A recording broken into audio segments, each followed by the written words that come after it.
Hit the go live button, wait for it to go live.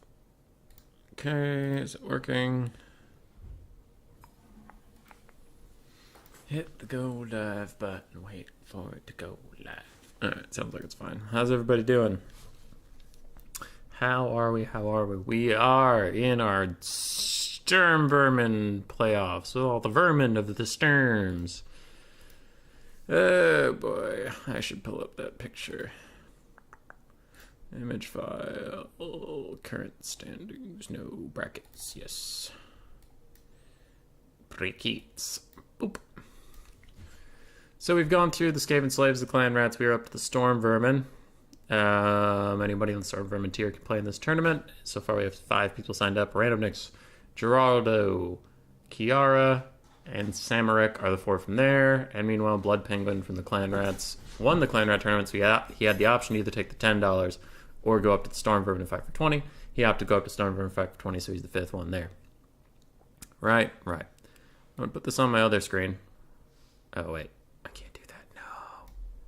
Okay, because this is seeded. So Randomnix, Geraldo, Kiara, Samarek, Blood Penguin, in that order.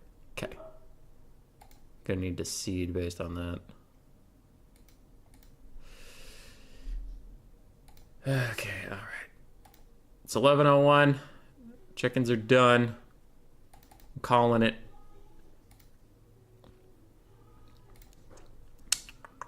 So then participants should be Randomnix at the top. And then we had Geraldo, Kiara, Samarek, and Blood Penguin came up from the last tournament. So he's there. So we're not shuffling, we're doing a bracket. So Randomnix get a bye as the best of the best. Samarek and Blood Penguin will fight. Geraldo and Kiara will fight. That seems fine. If you are listening to this, I'll also type and find your opponent. Oops. Boop. Bracket is set. We are good to go. Blood and Kiara can play without stream if they want to, or wait for stream. Either works. I'll spectate Samarek and not Geraldo. Samarek and Blood Penguin, I'm an idiot. And Blood first. And then I'll edit this so no one knows I ever made a mistake. Boom! And it's like it never even happened. Landing zone. What is happening? I expected more signups for Stormvermin. Me too, Spartan. Me too. But it happens. Game's in a bit of a slump at the moment. Hummus out there busting out rhymes? No! Was this vote for what? Land Battles, Warhammer 3? I don't know, Grievin. I just wanted to put up a funny vote because people like funny votes. Alright, people are going to figure out lobbies and shit. I'm going to go grab my tea. Stay classy, San Diego. That's an original line. I just made it up right now. Woo!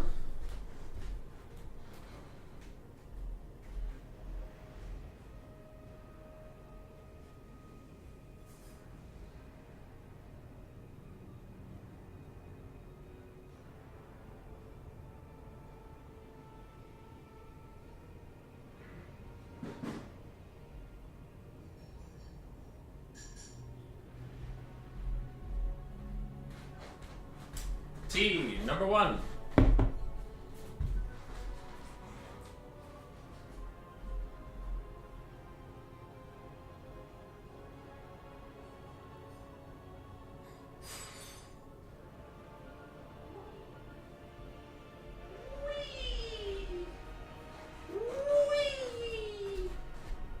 T's number 2 and 3. Alright, we're ready.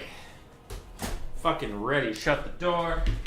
Turn on the spotlight so everybody can see how gorgeous we are today. Whoa, it's so fucking gorgeous. Get in my chair. My classy duct tape headphones. Oh, we are just Complete professionals. Next poll, pizza or burger? Burger would win, easy peasy. I guess it's a close one between corn, flesh bears, and Bretonians better than elves, peasant archers. You're not wrong. Blood penguin and hummus. Yes. Random Nicks, you don't get to play round 1, you're super sad. Hey, that's what you get for being the best. Being the best. Alright, I gotta make sure the blocker actually blocks the things I need it to block. Okay. Boom. Good job, blocker. We have Blood Penguin and Samaric. We wait till you spec us. Alright. So Kiara, how this will work is I'll go from this best of 3 down to you, and then up to the other semifinal. Because if you guys are going to wait for the stream, then I don't want you to have to wait through 2 best of 3s.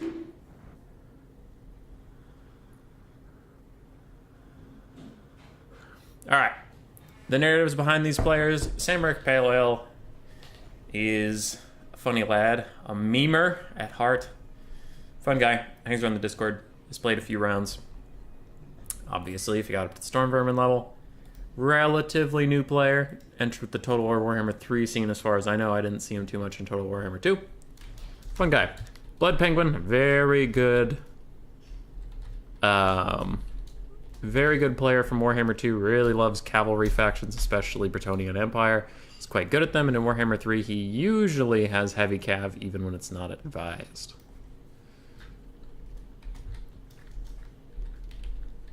And both of these fools have different Steam names from their Discord names, but I'm going with the Discord names. Wait, in that case, I'll be waiting for 2 best of 3s before I play kind of cringe. I don't know. Random Nicks are doing my best. Random Nicks are doing my best. Hey, do you think the new lords from the DLC should fill certain roles, or should they be characters that are popular and might be redundant? Popular characters, for sure. Faux show.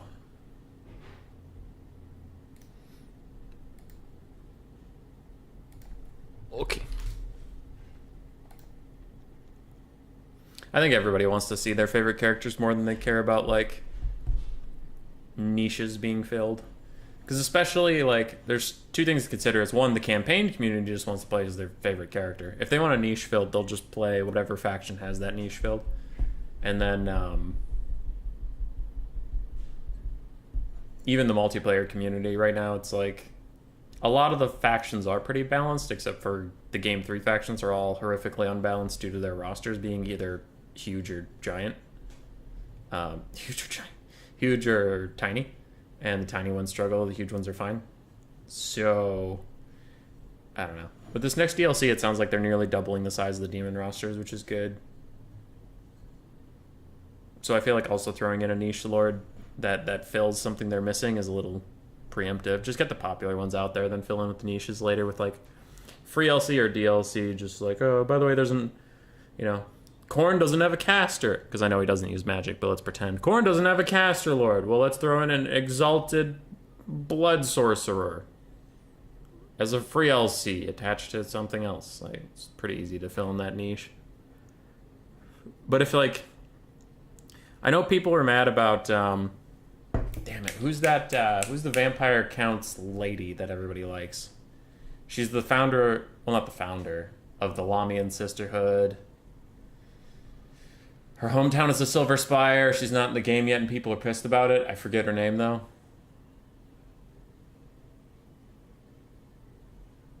I don't know. While I wait for chat to catch up and remind me of who the fuck that lady is. Because it's not Elspeth von Draken. That's an Imperial Death caster, I think. Isabella? No, not Isabella. Isabella's in the game. There's this one lady that isn't in the game. Neferata, that's it. Neferata's not in the game, but Helman Gorst is. And I think more people give a shit about Neferata than Helman Gorst. Yeah. So that, I would say, was a mistake, where they tried to fill a niche where they're like, we don't have a Mortis Engine Lord on the Vampire Counts.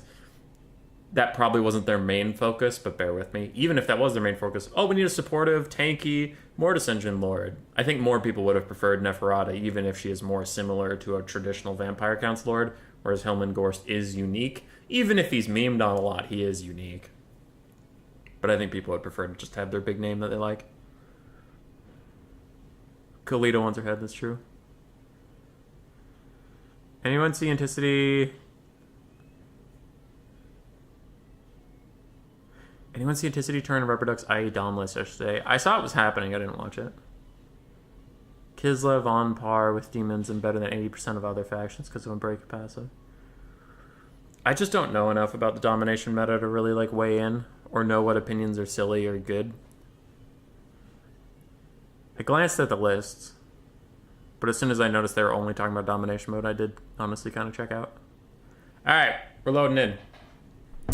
Kiara did mention Khorne versus Kislev. Good luck, Khorne. Yeah, this is traditionally a very bad matchup for Khorne. But Khorne's been struggling in general. Every patch, it feels like land battles, Khorne just gets a little weaker.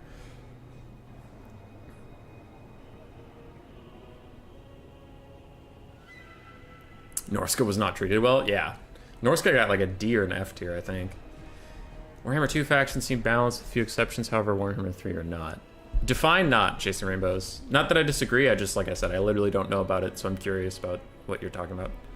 Are you saying the Warhammer 3 factions are weak, or that, like, some of them are OP, some of them are weak as fuck? Because I suppose the army abilities are better in domination mode. I've noticed that whenever I played it, is that in domination mode, the army abilities actually feel very impactful and good. Whereas in land battles, some feel impactful and good, and some feel terrible. Like Khorne. Because when you're fighting Khorne, you know he's going to try to kill your units to get buffs, so you just don't bring that many units. Whereas in domination mode, it's important to bring units to spam points, so then Khorne can actually build up his passive and he gets to use it. Ogres too. Ogres in domination mode usually get a lot of charges out of their army abilities, whereas in land battles, it depends on the matchup. You think Gorst will be a better lord than Neferata? I could see that, Spartan. Like, I think he's more unique, for sure. I think Neferata will just be pretty much another vampire lord. She'll feel very similar. But I think a lot of Vampire Counts fans would rather have Neferata than Gorst. Obviously, they want both. Nobody would be against both. But you should try Dom again. Chasing Rainbows, I've talked about this a little bit on the stream, but I don't have a lot against Dom. The problem for me is that the viewership's really low. Weird. My game is really loud right now. Anyway, the viewership's really low, but also when the game is popular, all the streamers are covering domination mode. So then no one's covering land battles, and that makes me feel bad because land battle players want to play some fucking games too. And some people like land battle streams more than Dom streams, so it's like, well, I'll fill the niche of the content that's not being created because people deserve to be able to watch things they want to watch. So it's like a little bit of A, a little bit of B. It doesn't perform well on my channel, but also everyone's doing it. So if the media diet of Warhammer 3 was more balanced between domination and land battles, I could be more balanced, but it's like, it's very difficult. Because also streaming days and times are very similar, right? So it's like, okay, well, I'm hosting a domination tournament Wednesday, yay! And then Turin's like, I'm hosting a domination tournament Wednesday. Well, fuck. At least if I host a land battle tournament Wednesday and he hosts a domination tournament, my viewership's going to be low, but I'll get some of the people that just don't want to watch Dom. It's tough.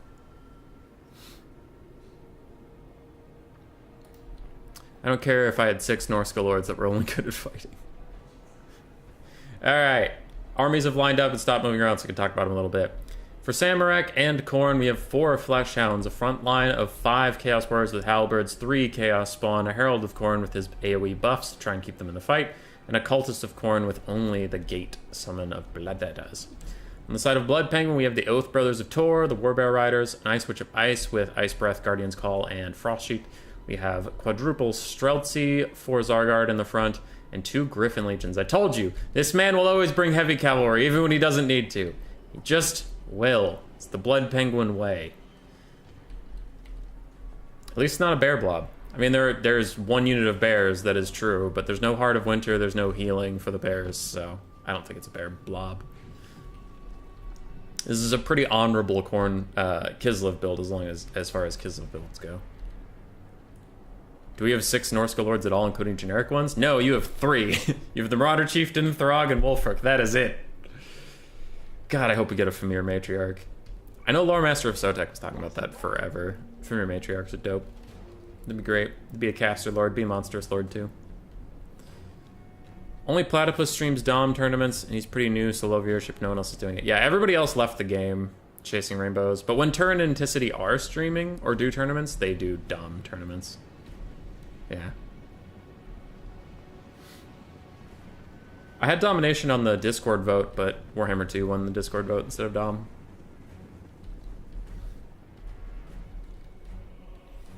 It is tough, though. It's balancing what's good for my channel and what I want to do. What I want to do is cover land battles probably about 66% and domination maybe 33%, but,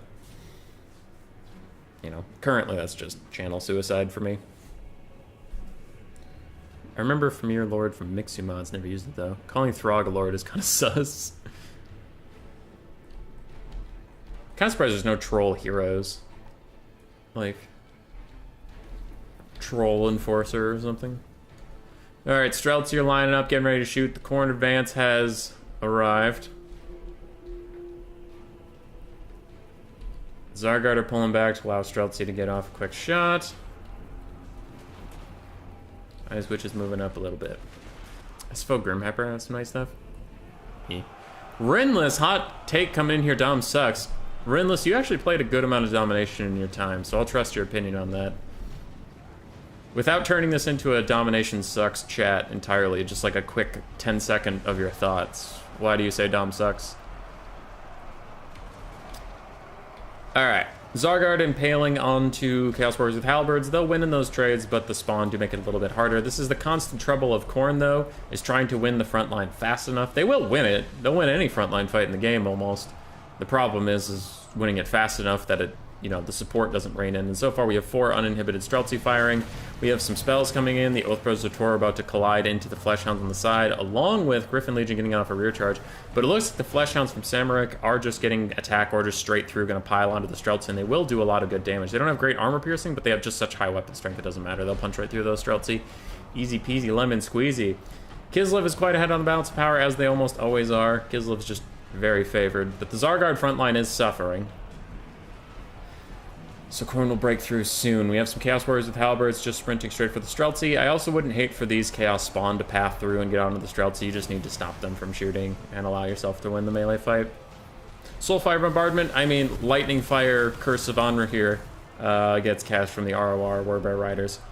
And the Griffin Legion in the back cleans up some Fleshhounds, but it is looking a little desperate for Khorne.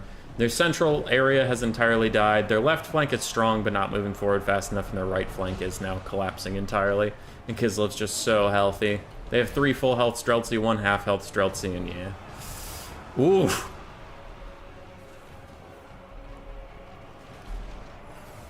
Chasing Rainbows, is that from a player or viewer perspective? Because as a player, I don't mind domination. I think it's fun. As a viewer, I never watch a domination stream. I get bored too quickly.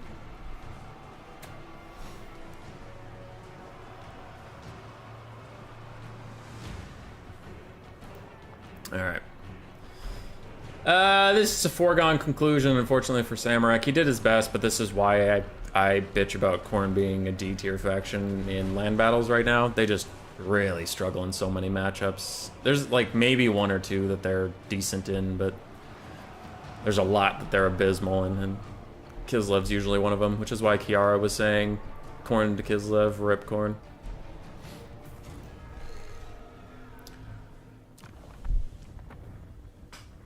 Chasing Rainbows, though, I would agree. I'm not trying to just poo-poo your take. I would agree that the land battles balancing in Warhammer 3 right now is ass. And that's partially what makes me nervous for Mortal Empires, is like, are they going to balance purely around Dom and just land battles will always be at the whims of CA? Or are they going to balance more holistically? Really good value on the Streltsy, everything else just kind of shared value. As a player, my laptop's pretty old and I can only play a couple matches before it overheats. Yeah. I get that. I don't think Dom's that bad to play. But I haven't played a ton of it, so maybe I would burn out quickly. I don't know. Blood Penguin wins round 1. As Khorne slowly waddles into the heavily armored front line.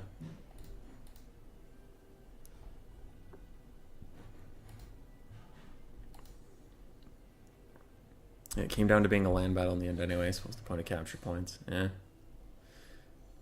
Honestly, I started getting a bit bored watching Dom reports now that so many people are doing land battle videos. That is interesting in Menefis, and I have taken some criticism for talking about this, so I'll be quick so people don't get mad at me. But it is funny to me that like Domination's superior, Domination's the greatest game mode. Anyway, I'm gonna go play a different game, or anyway, I'm only gonna release land battle replays. But Domination is the superior game mode, and it's like, alright, dude. Where are all the Domination replays, you guys? I just see land battle replays. Or no Dom tournaments, just Houseplant and Platypus, both from RTK, hosting the Domination tournaments these days. That big Warhammer Summer playoffs thing really kind of sputtered out. Because they did the qualifiers, and then they pushed back. The final tournament was supposed to be in like a week. The original posting was like in a week, but then they pushed it back to really close to the IE release date. So it's like, okay, well then why were our qualifiers so early? It's like, yeah, I get fucking hyped for all these qualifiers. Fucking qualifiers, goddamn, it's so cool. Anyway, see you guys in a month and a half for the finals.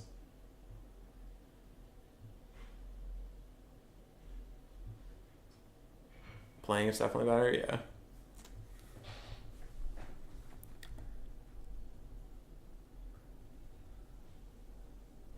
Okoye released 3 Frostworm breaths on Krukar on a raptor who just dodged them. Yeah. Used to be a Dom hater, but I've grown to like it after giving it another chance. FFA's where it's at. FFA's are quite fun.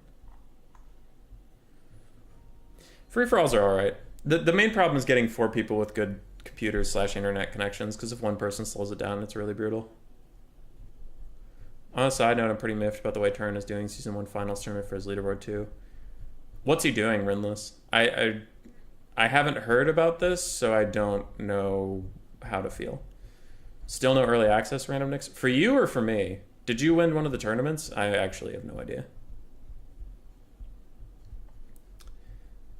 Dude, I feel bad for Blood Penguin.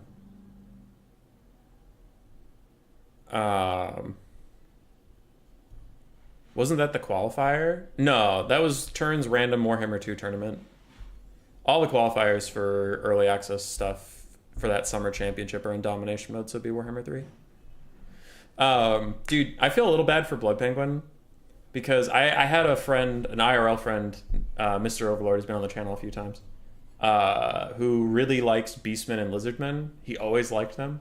And then the Silence and the Fury DLC came out, and he was like, oh boy, Beastmen and Lizardmen DLC. Oh, I'm so fucking excited. So then he gets onto quick battles in Warhammer 2, and everybody's dodging him in quick battles because they think he's a filthy meta abuser.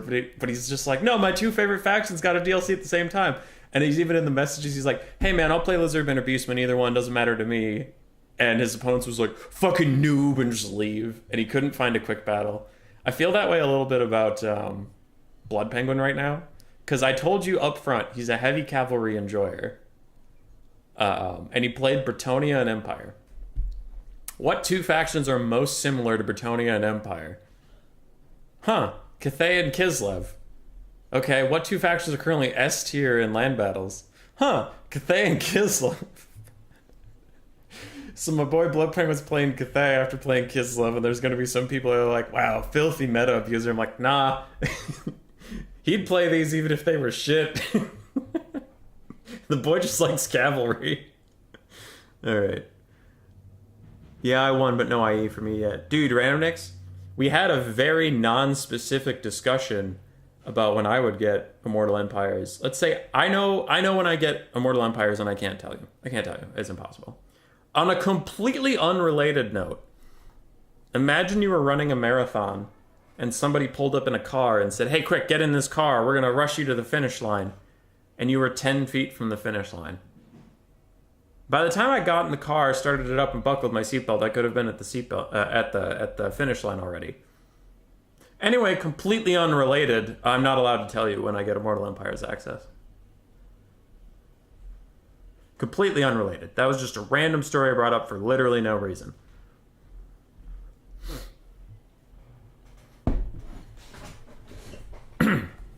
It's more just a personal opinion, but he's doing the final in the IE patch. That means half the players in the top 16 won't even have a chance to practice with the old factions. Oh, that is weird, Renless. That's what got me tilted, because 8 of the players, or well 9 if Random Mix hasn't gotten access yet, aren't able to practice on the patch. Dude, that is really strange, Renless. I think like, from a content creator point of view, I think I know what he's doing is because, like, the game is just not doing well right now, so he's hoping to ride the Immortal Empire's hype for his big playoffs. Because he doesn't want to do a big playoffs on a boring patch. The last domination stream Turin did, wasn't he, like, just... And I don't mean this as a negative way. Some people, when they say complaining, they're, like, whining. But I mean it as in giving negative opinions. Wasn't the last domination stream Turin did, like, really negative on the current patch, not Immortal Empires? Because it was when the corn mirror was a common thing, where both players would sit off the capture points, because back then the comeback mechanic existed. So there was a game where 3 minutes the points unlocked, 3 minutes after the points unlocked, neither army had engaged because neither wanted to set off the comeback mechanic, and then they finally went for it. Like, that was the last domination stream I remember him having, and he was really negative. So I imagine he doesn't want to host another tournament before IE. So he doesn't want his big playoffs to be on a patch he doesn't enjoy. But as you're saying, that is kind of shitty for the people that would qualify but are now at a supreme disadvantage of practice time. Yeah.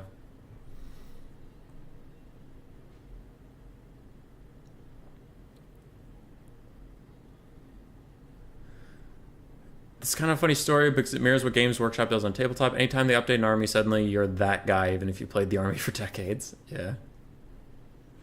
Random next, NTC already has it, and he's got a huge edge from the players who qualify. I mean, yeah. People who qualifiers might not have it yet, correct? Why do you guys not have it so you can actually practice the tournament? No idea. The CA hosts a tournament, but they're doing this quite badly, not giving the qualifying players access for their hosted tournament. Yeah, unless I would agree. I mean, I don't think a lot. I think a strong majority of people would agree that CA hasn't been handling this tournament super well, like especially the content creators. Some of them have never hosted a multiplayer event before. Some of them didn't know the meta for domination mode. Some of them, like that one guy from Turkey, really fucked up signups, so it was like, only people from my country can sign up. It's like, all right, dude, whatever. It's just, this event has not been handled very well. Hashtag salt, hashtag I wasn't invited, hashtag too small to matter. Comeback mechanic was such a dumb idea. Yeah. When is the CA tourney finals? I think it's like 2 days before Immortal Empires releases or something. It's August 20 something. So it's a while. And the last qualifier was like June 20 something. So all the qualifiers were over the course of a month, and then there's a month-long break before the final tournament. I don't know, man. Timing on this has been all fucked. Armies are set up for Blood Penguin. Human Boy, what did you say about Blood Penguin? Did you say he likes infantry? No. Did you say he likes artillery? No. Did you say he likes big monster blobs? No. I said he likes cavalry. Hey, look, double Jade Lancers, double Long Riders, my boy Blood Penguin. It's always a pleasure. Including the Righteous Lances of Wei Jin. Super, super good unit. The new ROR with armor piercing, which is just excellent to have. Guardian, which is fine, and then tier 3 stats.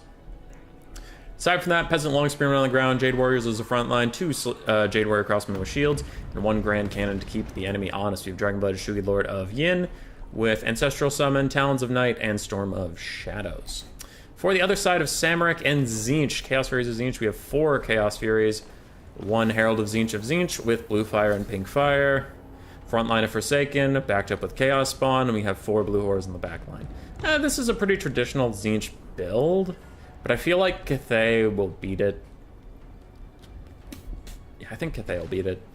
The Tzeentch builds I've seen succeed are very, like, all in on one concept, and you can maybe catch the Cathay player off guard and kind of build roulette it, but Cathay is so strong in land battles right now, it's you traditionally matching up against them quote-unquote honorably is not going to work, because Cathay is just so stat overtuned. They're so strong.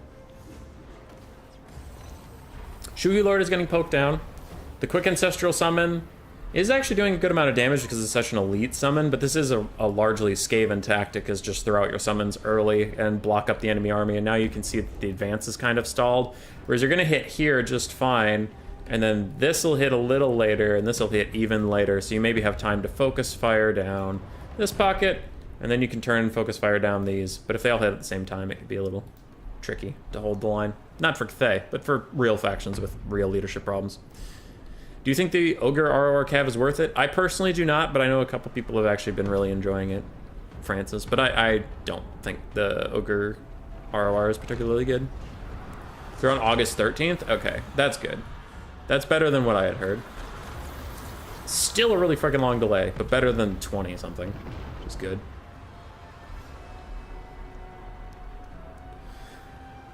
Alright, Forsaken of Tzeentch, good play from Samurai, just force pathing them straight past the front line and shutting down the cannons. I really like that. That's smart. It's heads up. And now that he can take the fight on top of the cannons, the cannon crew is pulling off so they don't die, but they also can't remount their cannons till as Forsaken are dead, and Forsaken are pretty hard to get rid of, so that's overall a good take. Jade Lancers diving onto Blue Horrors and Great Long Marauders taking out Furies. Looks like Samurai is in a bit of trouble. His Blue Horrors are now in range to start shooting, but it looks like they're having a little bit of trouble getting orders. And the Furies are just going to abandon their backline and dive the Cathay backline instead. Another smart take. Cannons are out of ammunition, which means all of their cannon models died, so now they're just a shitty infantry unit. But Cathay is so far ahead on the balance of power already, and they are up almost 2-1 on damage value. Another Blue Horror pokes the Dragon-Blooded Shugi Lord, which doesn't take a lot of it because most of them missed for some reason. Long Riders diving onto the Furies, who are jumping on the backline. And it's looking rough. I'm noticing a theme between Kislev and Cathay having heavily armored ranged units. Kind of hard to kill for a lot of dog and bat type units that the Chaos armies have. That might have been an interesting design choice to make almost all the fucking ranged units in the game have 90 plus armor. But hey, what do I know? A beautiful Tzeentch cast, honestly. I was busy bitching in the middle of it, but I was watching. Hit like 5 units pretty consistently and nuked all of them down. Took the balance of power back to just being bad for Tzeentch and not terrible. And the Tzeentch army abilities don't count in the gold damage value, unfortunately. Otherwise, that would have spiked up, so we don't get to see it in all of its glory. But Tzeentch is mucked up. Most of their ranged units are in melee, which isn't their least favorite thing, but it's not exactly what they want to be doing. Cathay's health bars are getting low. If they could get a mass route, maybe Tzeentch could win this, but I just don't see it happening. You can see how few blue health bars there even are on the screen. There's one Forsaken fighting, 3 Blue Horrors fighting, another Forsaken, and that one's just about dead. So it's mostly on the Herald of Tzeentch, and he can't carry this all on his own. Hubby Cathay's Dom, we need to buff them more. True! True. This is perfect. If Norska's bad and Dom, they'll buff them or make them better in Land Battles. Norska has cheap and fast infantry. They'll probably be okay. Actually, that being said, they might not be okay. Yeah, Norska might get some buffs. Let's go. A quick Talons of Night from Blood Penguin. I think he's just trying to delete the last healthy unit on the map and get army losses to proc, so he's going to have to chase the Herald of Tzeentch around, and the Herald of Tzeentch is probably going to get hit by army losses in just a second here. There it is. And that is a GG.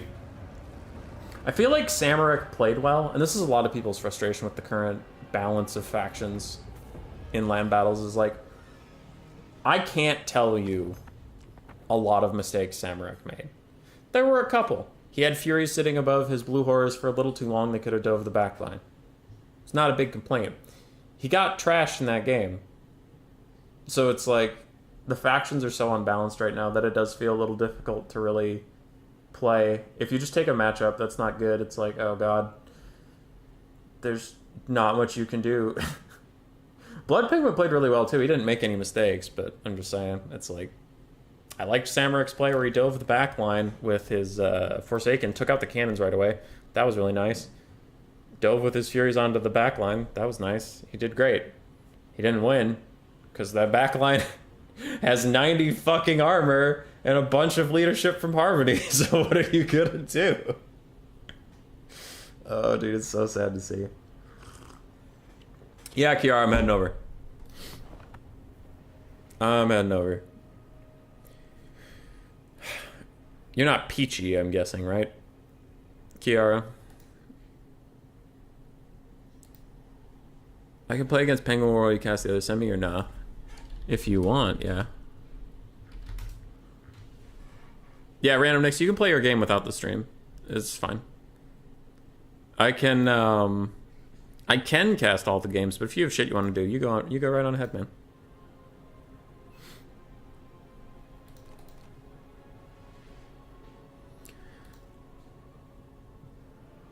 Okay.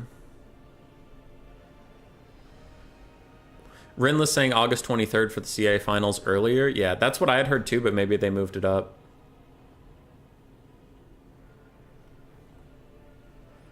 It'll win 1v1 against any large units, we can see with Mornfang Cat for cheaper, but Hubby Cathay is dumb. Alright, I caught up with that. If players haven't got access to IE yet, there's almost no time for prepares for so many factions to balance change. Oh, wait, dude, Chasing Rainbows, you're right. So if you're right about the finals being on August 13th, that's kind of fucked up that Random Nick still doesn't have access to, he doesn't have access to his factions. Because if it was the 20th, at least they could get this patch and, like, the IE patch, and at least they could play some games, but I don't know, man. It's already 2 weeks away and they still don't have their access. It's kind of fucked up. Alright, LS Kiara. I'll put a little bit more distance between the 0 and her name. Oops, too much distance. Too much distance. Pull back. Pull back on the distance. And then Geraldo. Geraldo 7. I like Geraldo. He's a fun guy.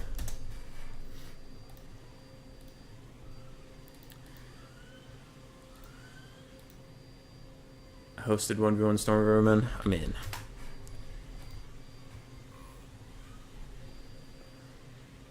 I like how varied the different Chaos God armies are. So many different builds. Like you can take Mass Chaos Spawn. ... Yeah. Kislev and Cathay, such enjoyable fight factions. You watch us now? Yes. Best old world faction? Flaming Dragon, do you mean best or my favorite? Best would probably be... Oh, also you're talking about land battles or Dom. So best in land battles, old world faction. Based on the balancing, I suspect will be in game 3. Probably vampire counts are going to be best in land battles, best in Dom, honestly. In both. My favorite is going to be Skaven in both. But I'm also very curious to try Bretonia in domination mode. I saw on Turn's list thingy that they were like C plus tier, but I just think it'd be fun. Fun is different than good. Samrak, you did great. That Zeech army ability cast was fucking amazing. Cathay, OP, CA Thay. I like that. The roster is now officially CA Thay.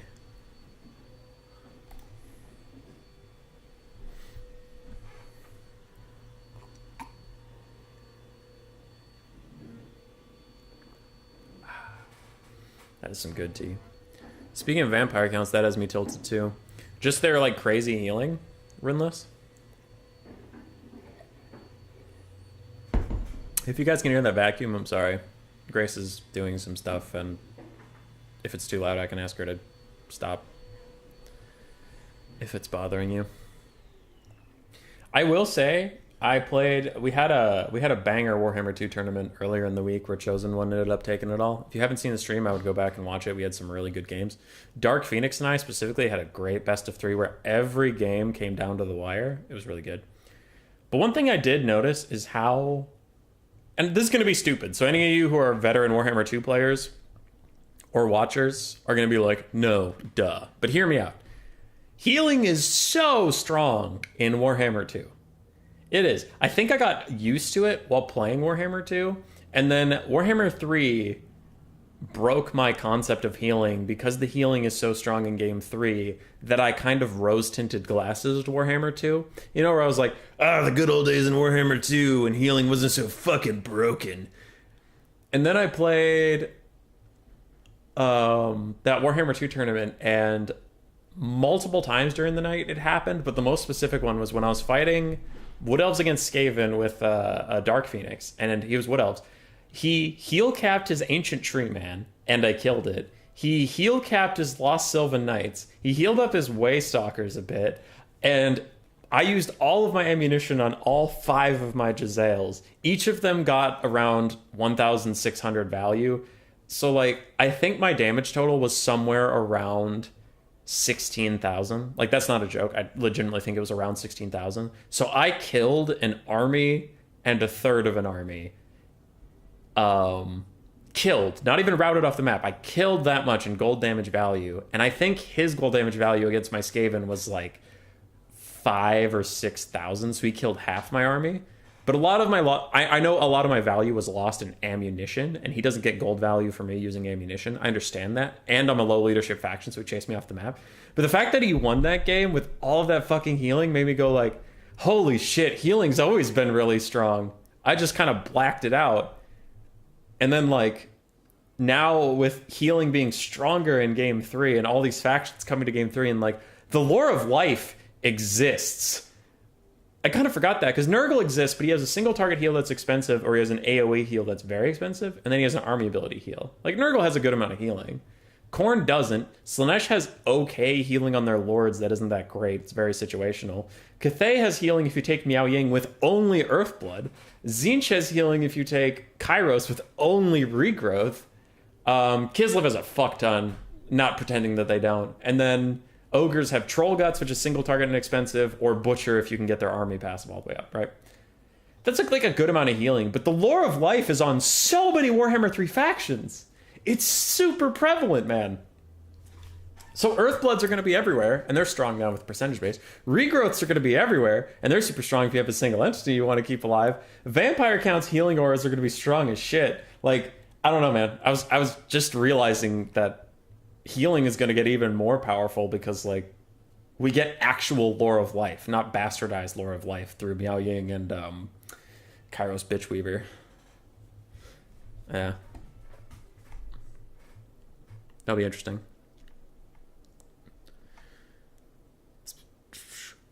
Best just ban vampires until they get a nerf, since everyone's disliking them. They 100% will. Yeah, I that's another problem, is I need to get my hands on Immortal Empires to know what the balance is and to know what I'm doing with them. Because I don't really like making decisions off of hearsay. Like, I'm a type of person that really likes to get my hands on it and feel it out. CA buffing anything with the letter CA in their names. Pink horrors, blue horrors. No CAs there. Kairos Fate Weaver? There's no C there, damn it. I'll keep thinking on it. Kugath Plague Father. No C there. God damn it. I think Dov said counts passive healing has already been nerfed when IE goes lives. Yeah. That's another thing I didn't want to comment on, is CA has told me a couple things that they are going to fix before it releases. So if you ever notice me not being super mad about something that you think I should be mad about, either I haven't heard about it or it's going to get fixed. So don't think I'm just being callous. It's like, did you hear that Helman Gorst gets a fucking shotgun? And I'm like, oh, yeah, definitely does. It's not take a turn. I just don't think VC will be the absolute best. He keeps saying, even with their changes. Oh, that's what, yeah, Rinless, you have talked to me about that before. I mean, a lot of people are saying that they're going to be super strong, not just turn. So it's not a shot at turn. It's more of like, I don't know. I also have a few ideas. I think people are just worried because Burning Head and Pendulum got nerfed pretty significantly. So then it's like, yeah, heal cap all you want. I'm just going to destroy your blob. What's that? Those spells were nerfed? Oh, fuck, shit, dick.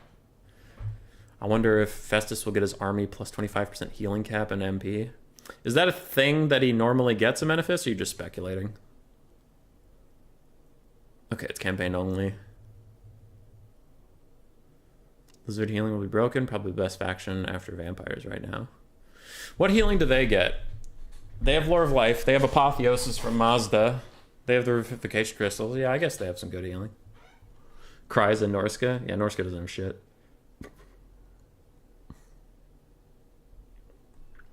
Isles and Empire of Healing, they're not great.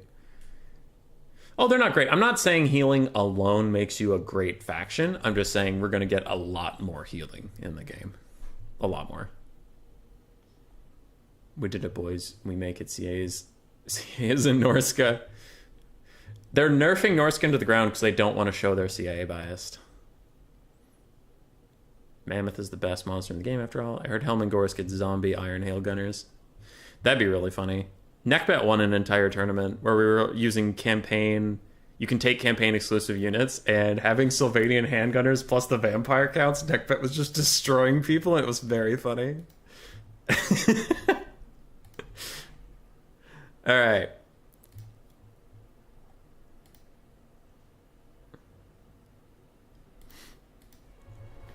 Loading up.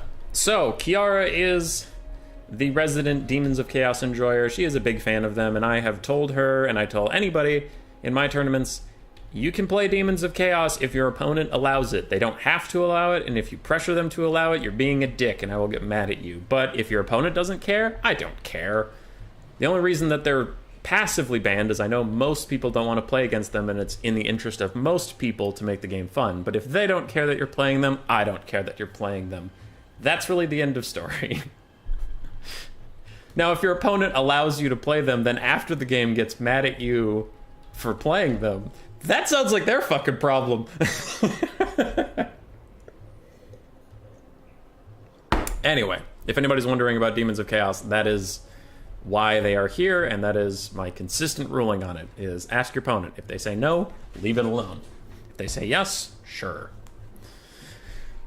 Okay, so for Kiara, we have Zarovik, the Feathered Prince, with Infernal Gateway, Blue Fire of Tzeentch, and it looks like... Oh, I didn't know he had the Gaze of Fate, the net. Interesting. One Soul Grinder of Nurgle. I hate this unit. I've bitched about them a million times. You've all heard it before, so I'll leave it alone, but I really don't like that unit. The Barons of the Bog, Pox Riders of Nurgle. They're pretty good. If you have archers, you can shoot them easily, but otherwise they're pretty good. Hellforged Host. Great unit. Bloodletters, Bloodletters, Bloodletters. Pretty fine. We have triple Nurgling in the Vanguard front line, and in the back line we have double Chaos Furies. For Cathay and Geraldo, we have 4 Iron Hail Gunners, one of which is hidden in the trees. Jade Lancers on each side, Jade Lancers on each side. Double Cannon, not the best for this map. We can see it's a very bumpy map, so they will have a hard time drawing a bead. We have an Astromancer with no spells, just the Wand of Woosh Woosh.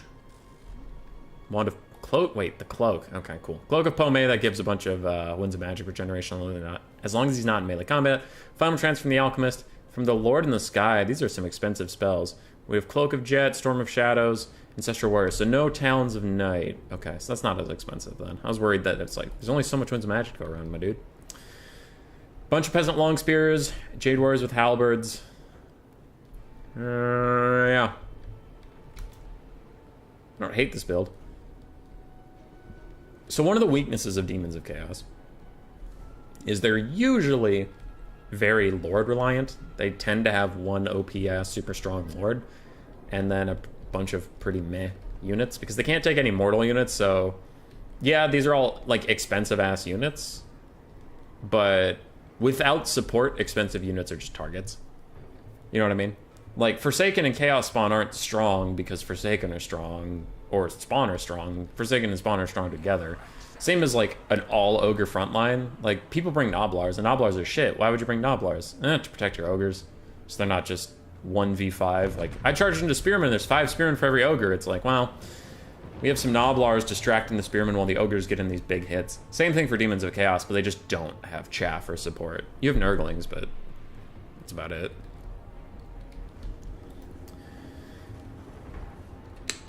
I do like Cathay's build. They're a little light on defenses. You can see the Furies are going to dive right in onto the cannons, it looks like.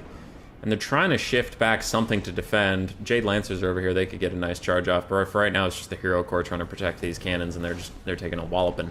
They're taking a beating. Might be one cannon offline soon.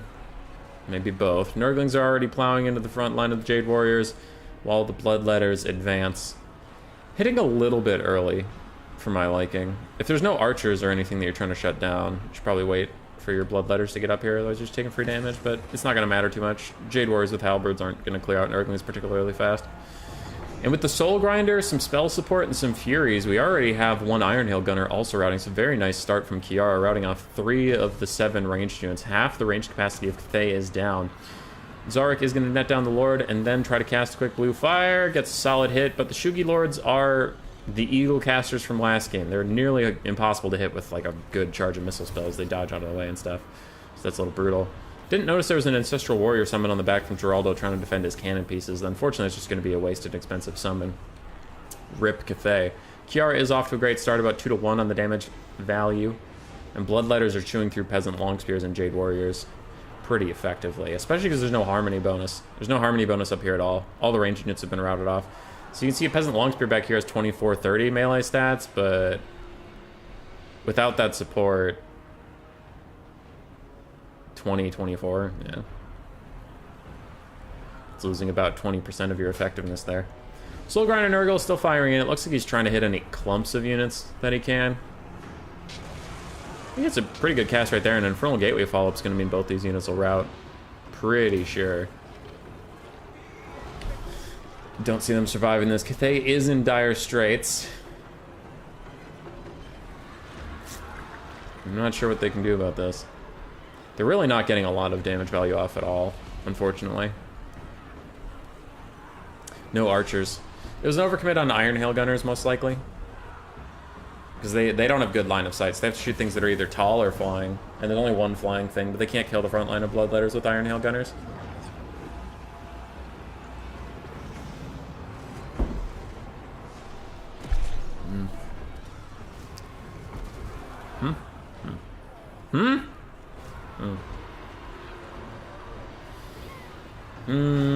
What is left? We have one Iron Hail Gunner who's technically still here. Though, man, that is getting close to not being true. One Iron Hail Gunner that's rallied, but could be prey to Furies at any moment. Cathay is left with just Spearmen and Jade Warriors, and I think Kiara is going to take this one. Quick final transcast onto Zarek, just trying to get a little bit of poke onto him. Is it overcast? No. It's just basic cast. Won't do too much to him. Does some good poke. Throws another net with the Gaze of Fate, and he throws out another overcasted blue fire. Again, most of the bolts miss, so I understand the combo, but it just doesn't work. You hate to see it. But blue fire can't really hit Shugi Lords that well.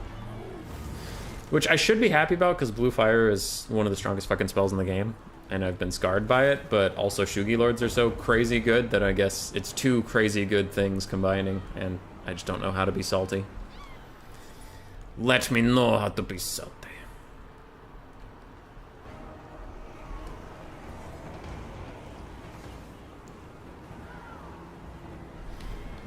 Some mild lag, a little bit of slowing from the Storm of Shadows onto Zarek.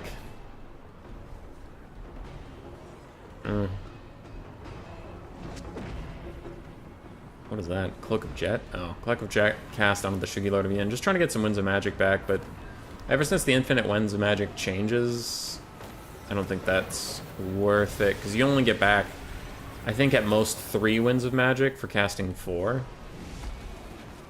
So that is just a waste of Winds of Magic, unless you actually want to be unspottable, but in the middle of this formation, it wasn't going to work. What up, Daniel? How you doing? Zvark got about 2,000, Soul Grinder got about 1,200. Both Furies did quite well. Bog Princes didn't do very much. Bloodletters tried to carry the day, and Nurglings were around. They did stuff. They did things. For Cathay's army, Cav did okay. Infantry did okay. Iron Hail Gunners and Cannons got just no value, and that is what lost the game. Kiara just targeted them out super well, took them down.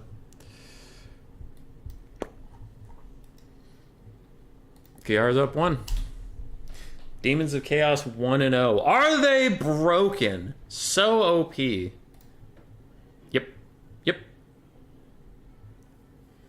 No, I'm kidding. I'm just trying to piss Kiara off. Buff Grand Cianans, please. Yes. Petition for Vampire Coast to get undead Cathayan units? I could. Celestra is also a CA original conversion. Yeah.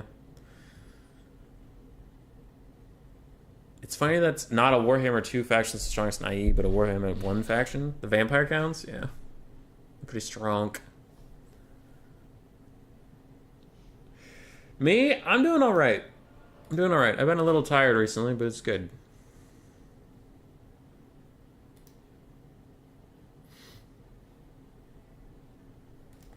Stormrunner, if you're in here, that is a very cute baby chipmunk. Yeah, I've been tired. Don't know why. We had a good stream, though, earlier this week. The Warhammer 2 Faction War went... Not Faction War. The Warhammer 2 tournament just went really well. Great viewership. Great games. Good cast. I think that's the thing I'm missing that I'm worried Immortal Empires won't bring back is because of the design choices. And not to be too much of a Debbie Downer. I'm just like... I did that video about the math on why Warhammer 3 feels slower than Warhammer 2. Because everything's an ultra unit size, but if you try to go back down to large, all the weapon strengths of the single entities are nerfed. Dude, I just miss Warhammer 2 games being so close and being so good. Like, was every game close? No. But a lot were. Our recent Warhammer 2 tourneys have come down to the wire. Like I mentioned with that Skaven Wood Elves game, the Wood Elves just had the Lost Sylvan Knights, and I had like a shit ton of Skaven Slaves and Clan Rats, but they all got routed off, right?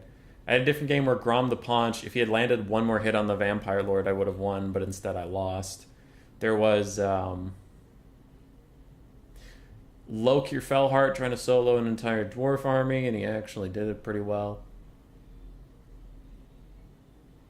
There was Dr. Jellyfish's game where his Lord got sniped, and then the game was kind of close, but if his Greyseer hadn't been killed like right away, he probably would have won that game.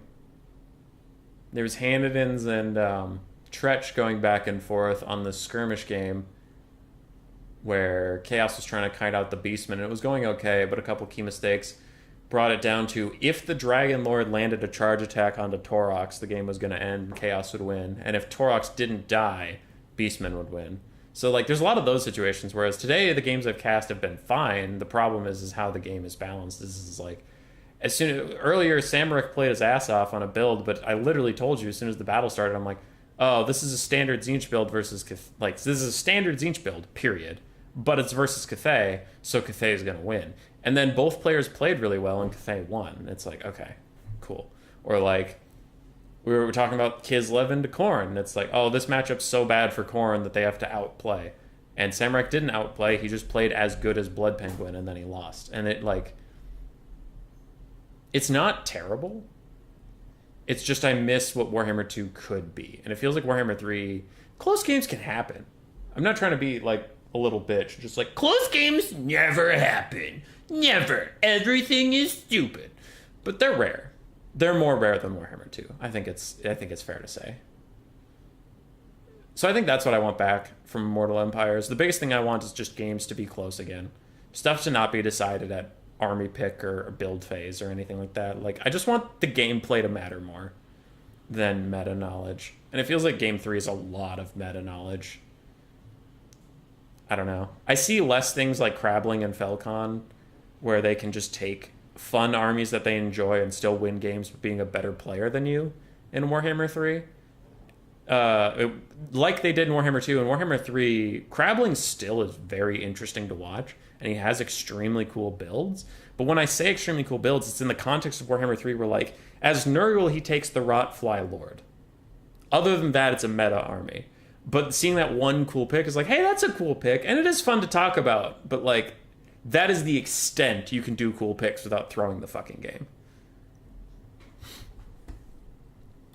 So I think that's what I want back. From Mortal Empires, I just want... What up? For rules.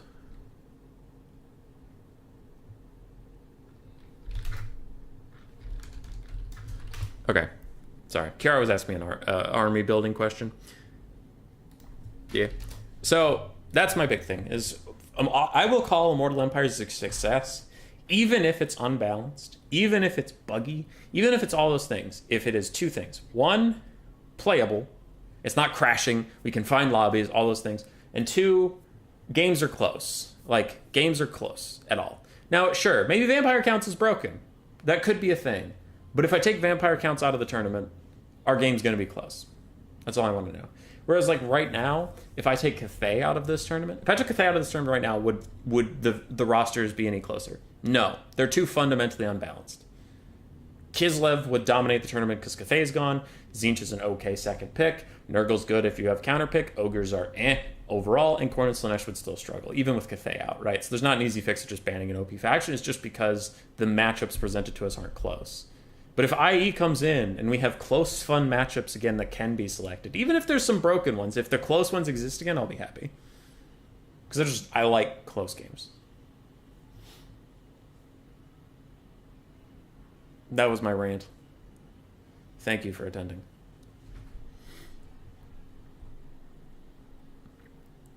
Everyone shut up and look at the baby chipmunk. Yeah, it's really cute.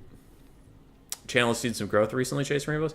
Thanks. I contribute it largely to the fact that most other Warhammer streamers have peaced out for a bit, so I'm kind of the only game in town, and we're trying to capitalize on that moment to get people to realize we exist. So yeah, it's been going well. Channel's been doing well recently.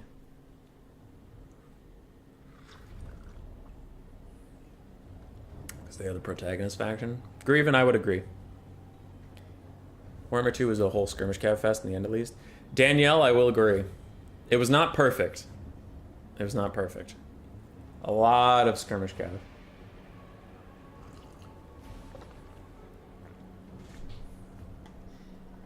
Warhammer 2 definitely had issues. Faux show. It had some good stuff, too.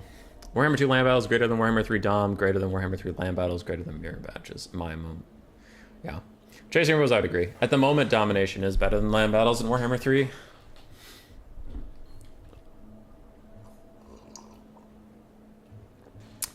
Seeing the matches in IE beta makes me think heavy infantry is making a bit of a comeback. Maybe. We'll see if they buff up wind spells again. Because they kind of need to if they want to get rid of blobs and healing blobs and all that shit. You need to be able to punish them with damage. But punishing them with damage is the main reason heavy infantry was dying off. And Warhammer 2 is like, I brought Phoenix Guard. Overcasted Pendulum. Well, they're dead. Might as well have just brought Spearmen that are going to get Overcasted Pendulum anyway. So it's a tricky balance, but I wouldn't mind seeing some more heavy infantry. Heavy infantry are fun. I think it's just the streamers having fun since there's no meta yet. Could be. Also, I mentioned this earlier, but like, streams are a better place to get meta knowledge than like one-off replays that streamers post, because the one-off replays, they'll pick exciting and cool ones, and they can bypass any boring ones. So you might see some stuff that's not exactly effective, but it makes good television. Because I know I do that shit too. I don't really cast replays anymore, but I guess if you take my bug videos, I cast a lot of bugs. Do I find bugs in most of my games? No, but when I see one, I'll cast it because it's funny.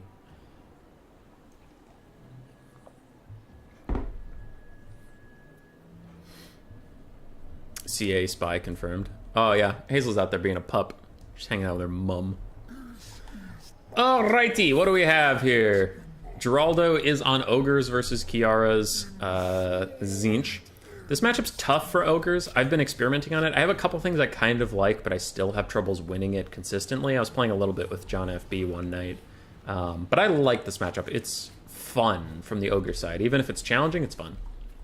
So what do we have? Zod Lord changes Tzeentch with pink and blue fire. I don't really like the pink fire, but I do like the blue. Pink fire, you're only going to hit Noblars, so I don't really care about it too much. But blue fire is a good take. Most Ogre Lords are weak to it, and they really need their Lords, so sniping them out's good call. Blue Horrors, Pink Horrors mixed in, triple Forsaken, triple Spawn, good front line, good solid core, and double Furies of Tzeentch. This is a good build from Kiara, very solid. Can handle anything decently, but it's not super keyed into one thing. On the other side, for Geraldo, we have 4 Sabertusk packs. Double Noblar Trapper. Looks like we have 2 Man-Eaters with the Ogre Pistols, including the Powder Guts. I love the Powder Guts, they're so good. We have Iron Guts. Did I see 2 or just 1? 2 Iron Guts, a bunch of Noblars, and some Ogre Bulls with dual weapons and Iron Fists. Iron Guts, huh? Interesting. I was talking to Zep about it recently, that I've had trouble making Iron Guts worth it, but some people really like them, so I will be curious to see how they do. Iron Guts are sprinting out ahead. They're going to get a nice charge onto the Forsaken, but they are going to take some serious punishments. They might want to back off after the charge and wait for some Noblar support. Meanwhile, 1 Noblar is already running. Blue and pink horrors are now firing into the Ogres, and the Furies of Tzeentch are landing on the Ogre Pistols. Ogre Pistols can defend themselves, but it is distracting them from shooting for a bit. Iron Guts in the front line fighting Spawn and Forsaken. They're not having a great time in that fight. Their armor is lowered to 60 by the Spawn, and then Pink Horrors providing some Overwatch is not helping either. Slaughtermaster of the Great Maw is taking a bit of punishment right now. He brought, looks like 3 or 4 spells with him, so that is a lot of spells to get out of an Ogre in a short amount of time. He'll have to do his best. Powder Guts, running away from the Furies. They should probably just turn and fight and kill him. Trying to run away, you're going to take more damage in the back than it's probably worth. Some Noblar Trappers and Saber-Tusks have been left a little bit idle.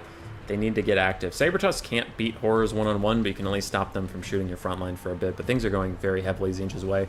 We can see this entire front line has crumbled. Some stuff's even shattered. The back line is also going well for Tzeentch, and the right flank's going well also. These 3 units being forgotten is pretty critical. And the ranged assets getting mucked up by Furies is a bad time as well. Ogres are in a tough state. The balance of power is about even, slightly Tzeentch favored, so something must be going right for the Ogres. I guess it's hard to tell because the demons disappear after you kill them, so it can be tough to tell. But it looks like things are going okay. That's a Fury summons, that's not real. We have both of our real Furies back here trying to attack the Powder Guts. Man-Eaters, that's probably it. What's keeping the Ogres in the game is the ammunition counts in their units, inflating the balance of power. Quick little blue fire of Tzeentch is going to snipe out the Slaughtermaster. He goes negative on leadership for just a second. Getting shot in the back while running away, he will definitely rout after that. The Ogres are in trouble. At least I would make money out of it, yeah. Daniel's a CA spy, it's true. Powder Guts fight off both Furies. That one is a summon, so it'll go away soon. But yeah, the Ogres can't punish this blob. They can use their little Iron Fist spell, Bone Crusher, from the Slaughtermaster if he ever rallies, but that doesn't do very much damage to Chaos Spawn, so they'll be fine. They'll be fine. A couple little micro mistakes from Geraldo. Those Saber-Tusks being forgotten until the late game was pretty bad for him, unfortunately. I think the build could maybe work. I'd have to see it a couple times in a row before I could really make an opinion on it. Gonna get a nasty pink fire, then entirely deletes these Noblar Trappers, does a little bit of poke damage to the Saber-Tusk packs. And the Saber-Tusks and Iron Guts are actually chasing off some Forsaken. There used to be spawn over here, and they're no longer ours. They also killed off those spawn, and now they're mucking up the Blue Horrors a little bit, but it's just too little and too late. Unfortunately. 2 more Blue Fires, and that Slaughtermaster's gonna die unless he gets healing soon. We still have enough spawn on the battlefield. Ooh, that one's even like full health. Enough spawn on the battlefield to carry this game. Ogres are done! Bone Crusher! How much damage do you do to the spawn? About 200, 300 damage. Another blue fire. Takes his leadership low, but he does rally a little bit. Ooh, Fury Summon. Not good. Not good at all for the Ogres. Saber-Tusks are actually beating the Blue Horrors of Tzeentch. I'm kind of surprised. I would have assumed the Blue Horrors would beat them in melee, because Blue Horrors beat everything in melee. Spawn and Furies teaming up on our friend, the Slaughtermaster. Slaughty Masty. And Blue Fire of Tzeentch is going to end his pathetic existence. As army losses will set in once that big boy dies.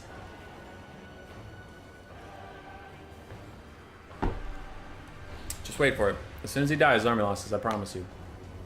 This is a guarantee. It's a hummus lad, 100% money back guarantee.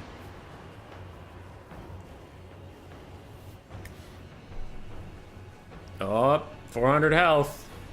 He's still alive. Is Blue Fire gonna finish him? The Lord's turning. The Lord's turning. Nope, he's pathing away. I'm not gonna kill him. Okay. Well, then army losses is harder to predict if the Lord doesn't die. Probably in 5, 4, 3, 2, 1. Damn it. Oh, Blue Fire. Does it kill? What's he at? 400? Yeah, it might kill. Yeah, it killed. Alright, he's dead. And there's army losses. I was right the first time. Shouldn't have done the countdown. Should have just trusted that Kiara was going to kill him. Damn it! No more cultists after the nerf? Yeah. Grievin said it pretty much. Nurgle still brings cultists because they don't need the summon to be useful. Most other cultists got weeded out pretty effectively. You still see Nurgle and Slaanesh cultists, but others have been more niche picks now. I haven't seen a lot of Slaanesh cultists, but I also haven't seen a lot of Slaanesh period, so... I hear Slaanesh is powerful in domination mode right now, so... Maybe you're seeing cultists over there. I know not. Okay. Random Nyx, spectate. 1, 2, 3. This is So Kiara is advancing to the finals. What map are we on? The Bloodfen. So Random Nyx and Blood Penguin are going to Game 3, because they're on the Game 3 map, so... That's how I know that. Alright. So here we'll go Random Nyx, Blood Penguin, and then whoever wins this will go face Kiara in the finals. And we'll have ourselves a nice, concise, short stream today. Which is fine sometimes. Sometimes you do a 5-hour-long Warhammer 2 stream, sometimes you do 2 hours probably by the end of it. 2-hour Warhammer 3 stream.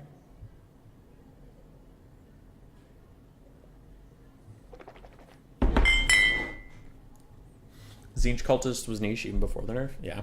Because he summons a ranged unit, and for ranged units you usually want, like... Ranged units get their value over time. Except for miners or blasting charges, but... When you have a summon with limited time, it's really hard to make a ranged unit work. Whereas melee ranged units, you can just summon them to block whatever is going to threaten your backline, and they'll die quickly, or if they're a shock unit. That's why I don't like the Plague Bearer summon of Nurgle. Even before Nurgle Cultists were nerfed, I didn't take the Plague Bearer summon, because it didn't fit into my ideology of how I wanted to play the game.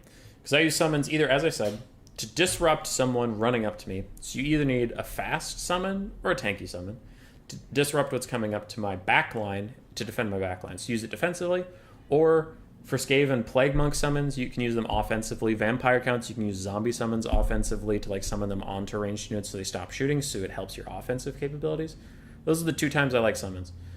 Summons I don't like are summons that take their time to accrue their value, because then you need to summon them, they need to start accruing their value right away, and they need to finish with their potential value accruement before their time runs out. And for Pink Horrors, that was hard to do. And for the Nurgle summon, the Plague Bearers, I really didn't get it, because it was like, you summon this slow, tanky thing, and you're like, Human Boy, you said you like that for when it's defending your backline. I do, but Nurgle doesn't have a backline. Like, he doesn't defend anything. So you can't use the Plague Bearers defensively, because they can't defend anything. The only ranged unit Nurgle has that might need defending is Exalted Plague Bearers, and they can defend themselves just fine. So it's like, okay, well then try to use it offensively. Well, I can't. It's a fucking Plague Bearer. It has like 20 base speed, and it's slow as fuck killing things. Sure, it's tanky, but its summon's gonna wear out before it killed anything. I don't know. I never thought the Plague Bearer summon was that great, personally. So when they nerfed it, I was like, okay. That's not why I hate Cultists. I hate Cultists because they don't take any damage, ever. But it's a good nerf. I don't think it's a bad nerf. It just didn't nerf the aspects of the Cultists that I found annoying.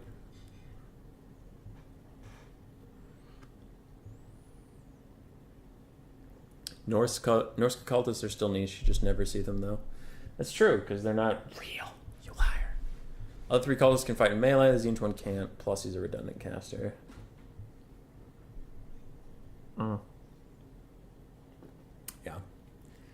I think the Plague Bearer summon would be better in my mind if, like, you had, like, Nurgling trappers, like Noblar trappers, but for Nurglings. It's like, okay, now I have an archer unit to defend. If I have my Cultist nearby and he can drop a summon on a Cav unit that's trying to sprint in and all of a sudden it's stuck in Plague Bearers, and then the archers can turn and just kill it, yeah, that makes more sense. Now, I know post-nerf that wouldn't work, but I'm just saying, like, in concept that makes sense, but just... For me, the Plague Bearer summon didn't fit in with my idea of how the Nurgle army should play, so I'm like, no, whatever. Didn't bring it. Demonette summon's probably the best one.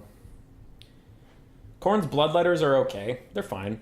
I don't have any issue with them, but it felt like the Demonette summon actually did what I want a summon to do. Like, you summon some Demonettes on top of archers, they'll get results. They will die in the process, but they're like a fucking grenade. You just throw them into the enemy backline, they're like, brrr, dead Kossar, brrr, dead Kossar, and then the Demonette summon dies from getting shot, and you're like, that summon lasted 10 seconds, and it's already dead, but so are 2 different Kislev units, and it's just, I don't know. Demonettes are great. I love Demonettes. I don't think they're a great unit, but I do love them. Demonettes are useful. They just need help, which it sounds like Slaanesh is getting with the next DLC, so But I enjoy Demonettes as a concept. I don't find them...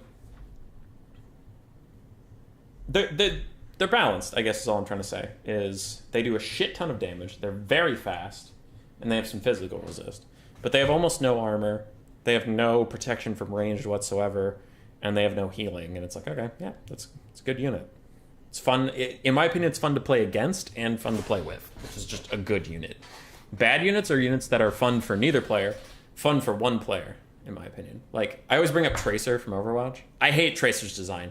Tracer fucking sucks. If you're on Tracer's team, you hate having Tracer. If you're against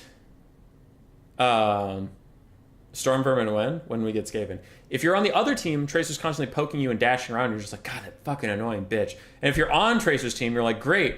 One out of our 2 DPSs barely does any damage. It's just a mosquito bothering the other team. Tracer is having a great time, but the other 9 players are having a bad time. So I don't think Tracer's design is very good.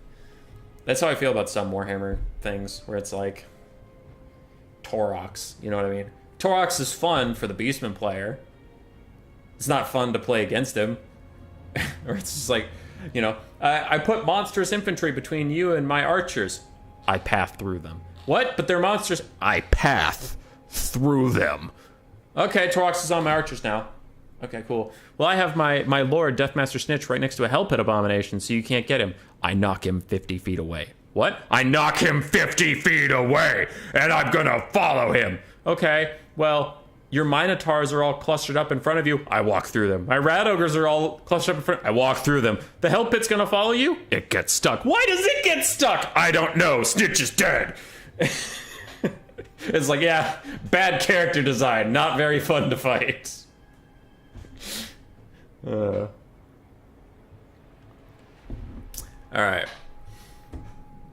New Cult's still good. Yes, yes, yes. Man, how come Warhammer 1 pre-order faction was so strong? But damn, the last two really didn't last long. Are you talking about Bretonnia, Mr. Casual? Is this a cursed game? It is this accursed game. We cover other games sometimes. Kills of Venus dying. Good joke, hubby. Thanks. League of Legends designed for philosophy in a nutshell. Dude, recently? Yes. That has been so true. I got back into League a little bit. I got sucked back in. And overall, it's a fine game. But basically, when anybody picks a champion that's newer than, like, Quinn, I kind of roll my eyes because I'm like, oh god, what fucking bullshit do I have to deal with now? Yone has recently been the terror of everything. He dives in, and like, you stun him, but he can still snap back to his thing at will. So he's like, oh, I'm in trouble. I'm stunned. Ha, good joke, kid. And he flashes across half the map because reasons. And I'm like, all right, very fun, interactive character. Riot, you fuckers. Is he ahead enough to dive in and kill everybody? Yes, he wins the game. Is he ahead enough to dive in and kill everybody? No. You can't kill him, but his team's gonna slowly lose, and it's just not satisfying. It's like, yeah, I won, but I don't feel good about it. It's not particularly fun to watch OP units and lords either. Grom, Torox, Boris.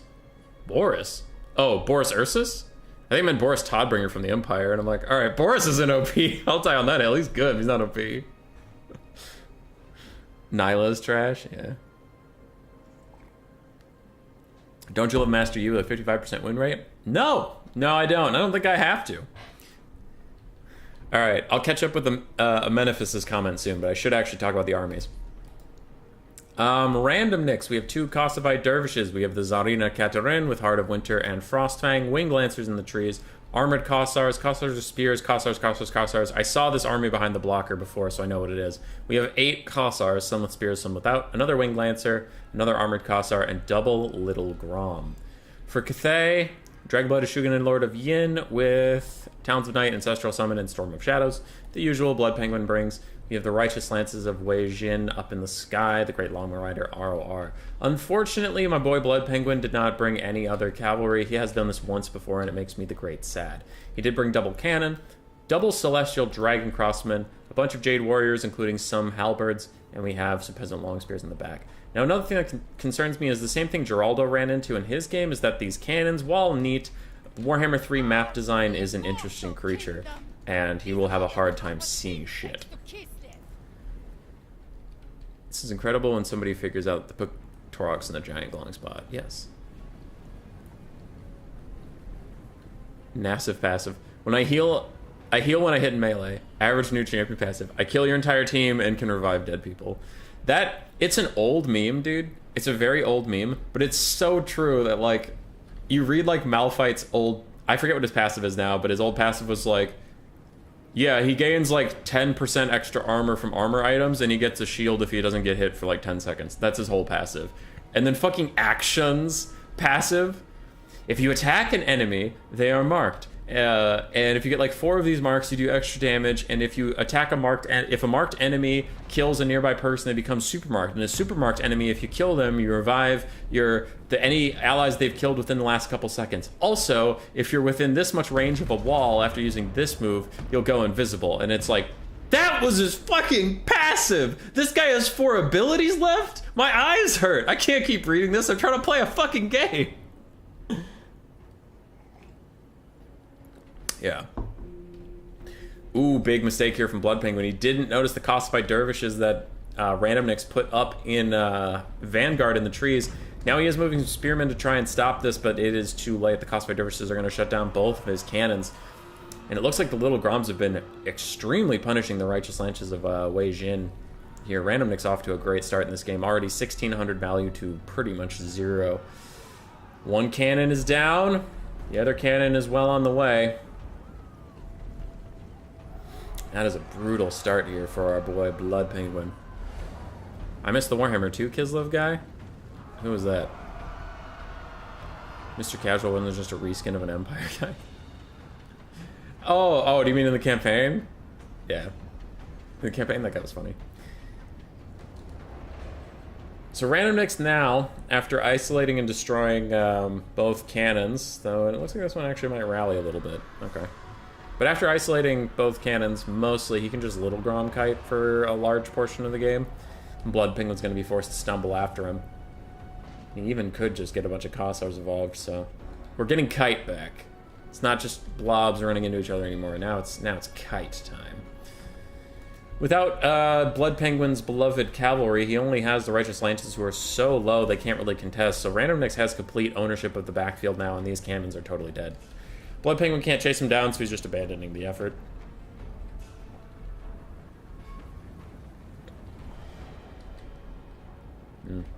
Once both Celestial Dragon Crossmen are dead from the Little Groms, I just don't think that Cathay has the killing potential to fight Kislev anymore. Kislev has so many archers, they have Heart of Winter, they have cavalry, it's gonna be a GG, I think, unless Blood Penguin... Blood Penguin either has to pull a miracle, or Randomnix has to fuck up severely. Unpopular opinion, I'd rather have 100 auctions than Malphites.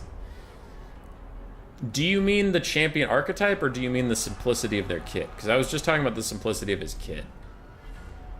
It is very frustrating right now when you play League of Legends against, like, Zeri or Yone, and they just have infinite dashes, and it just feels like... It feels like you can't punish them for doing anything.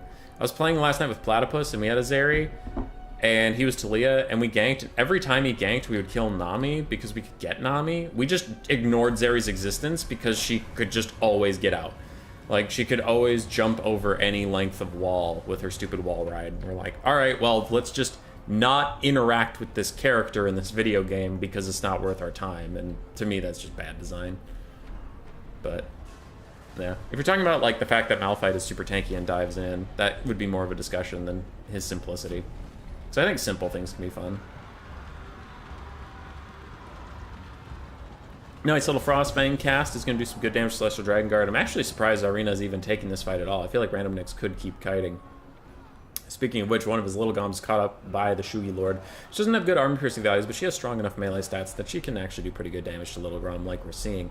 Randomnix has abandoned the kiting for now, with most of his army. Zarina, some Cav, these things are staying in fighting. Little Groms are staying in fighting. I think that's a bit of a mistake, but he has a ton of other stuff that he's microing right now, including all of these Huzahs that are just turning and shooting apart Cathay, as their infantry just try their very bestest to get back up in here. Double Peasant Long Spearmen are trying to keep this cannon safe. That has rallied, but Randomnix is teasing him with a whole bunch of cavalry, and I think this nasty charge is going to finish him off. Because Blood Penguin's focus isn't entirely back there. It's also up here. Fights going on across the entire map. Little Groms are... It looks like Randomnix realized that these guys were in trouble, and he's now starting to path them away. But this is what I was worried about earlier. Without cannons, without Celestial Dragon Crossmen to really force the fight, he's just getting kited, and it's so brutal. Good plays by Randomnix. Good use of the Vanguard surprise cav. Little mistake, leaving the cannon with just 2 spearmen. Didn't realize that there could be 4 Vanguarded cav that could run around like that. Mistakes were made. And Random Nix advances. It's no shame losing to Random Nix, Mr. Blood Penguin.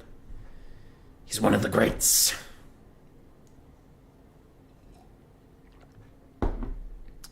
As an Aatrox main, I don't care. All I play the game for is the 1v3 inside lanes. Yeah. Heroes of the Storm Tracer's Cancer. She can walk and shoot in a game with the only couple Overwatch characters that could do that, and like others can't. She can run after you and kill you easily.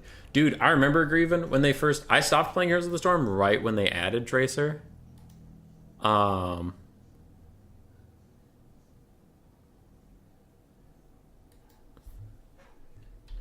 Sorry. Random Next messaged me.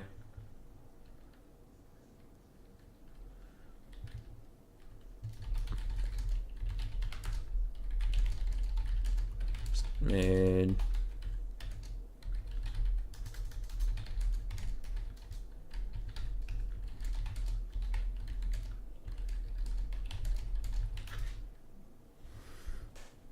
all right.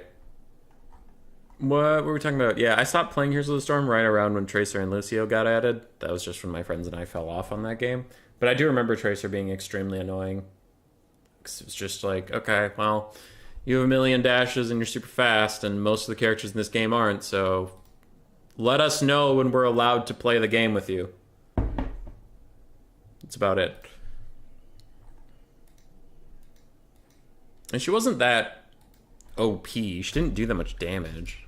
Like, it's not like she's 1v5ing and killing everybody on your team. The annoying part is just that you didn't feel... You felt like Tracer got to decide when you get to play the game with her. You know what I mean? You're like, you want to fight yet? And she's like, no. Okay. 10 minutes later. You want to fight yet? She's like, no. Okay. Then you get down to 10% HP and she's like, I want to fight. And you can't say no because you can't outrun her. You can't run away from her. So it's like, okay. And then she kills you and you're like, all right. Cool. Or she's at 10% health and you're at full health and you're like, we fight now? And she's like, no. Dash, dash, dash, dash, dash. And she's gone. And it's like, all right, well, cool. It's like, okay, that's it. It's like playing video games with the stereotypical bratty little sister.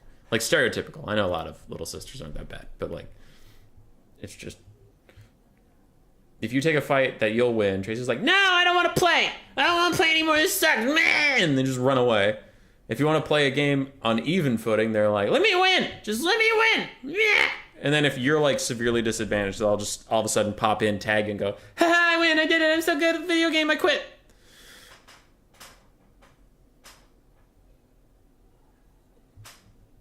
You like flashy highlight characters? Yasuo is a flashy highlight character. He's not complete bullshit because his dashes can only target enemy minions, so you can usually plan how he's gonna go. I don't know. You don't have to be like... Flashy doesn't have to mean interactive. Uninteractive. So Samurai's, though, just for characters that are ungodly and unfun to fight. Heroes of the Storm incorporating Overwatch Heroes of Maps was the worst. Stopped playing after as well. Really hated it. But Samurai and old Chen before they ruined him. I loved taking Chen with that barrel. He had like the ultimate for his barrel, so you could get in the barrel and like bump people. It was just like bump, bump, bump. It didn't do very much. It did very little damage, but it just like bumping people. And my friends, because I was playing with friends, we were just having a good time. And, you know, like a team fight would start and someone would get in trouble. It's like, oh, fuck, I'm gonna die. I'm like, no, you're not. I go in there with the barrel. I'm like, boom, boom, boom. Everybody get away. Boom, boom. Run. Save yourself. And he's like, but like, I was just about dead. You're at full health. You're sacrificing yourself for me. I'm probably still gonna die. And I'm like, save yourself. You got this. Boom, boom, boom, boom. And then my barrel wears off and I'm stuck in the middle of the enemy team. I'm like, I did good. I saved that young boy's life as I now drown in a sea of enemies. It's like, nah, dude, I died to burn damage like 2 seconds after you jumped in. It was all for nothing. I mean, it's just great. I just had a good time. Heroes of the Storm is officially dead. Incidentally, Blizz is no longer supporting it. They're just leaving the servers open. Yeah, I heard that. They kind of fucked over their competitive league, too, if I remember right. Oh, yeah, Grievin just said that. Whoops. Should have read ahead. Barely updated since Christmas. Yasuo is insanely overstated. Like, you can buff and nerf stats. I was talking about, like, his kit. I don't think Yasuo's kit is uninteractive. Or, like, Tracer's not in League of Legends, so I'm crisscrossing examples here, but my whole rant about Tracer, I don't feel that way about Yasuo. Like, Yasuo can't just opt to not fight you. His dash only works on enemy minions, so usually he can only run away towards you. You know what I mean? Or just use his feet, but he doesn't have, like, a bunch of abilities that get him out of jail for free. He has his wind wall, but that's okay. You can kind of play around that. I don't know. If you compare Yasuo to Yone, I just think one of them's way more interactive. Even though, like, if Yasuo's more overpowered at one point or time, that can be changed with patches. But I don't think Yone's kit can be changed with patches to make me enjoy playing against him. Not unless they take off the part where he can ignore CC to snap back to his previous point. Because that is so bullshit. That is like, you know, I play a Mumu a lot. And it's like, he dives in on my mid laner. I surprise gank him.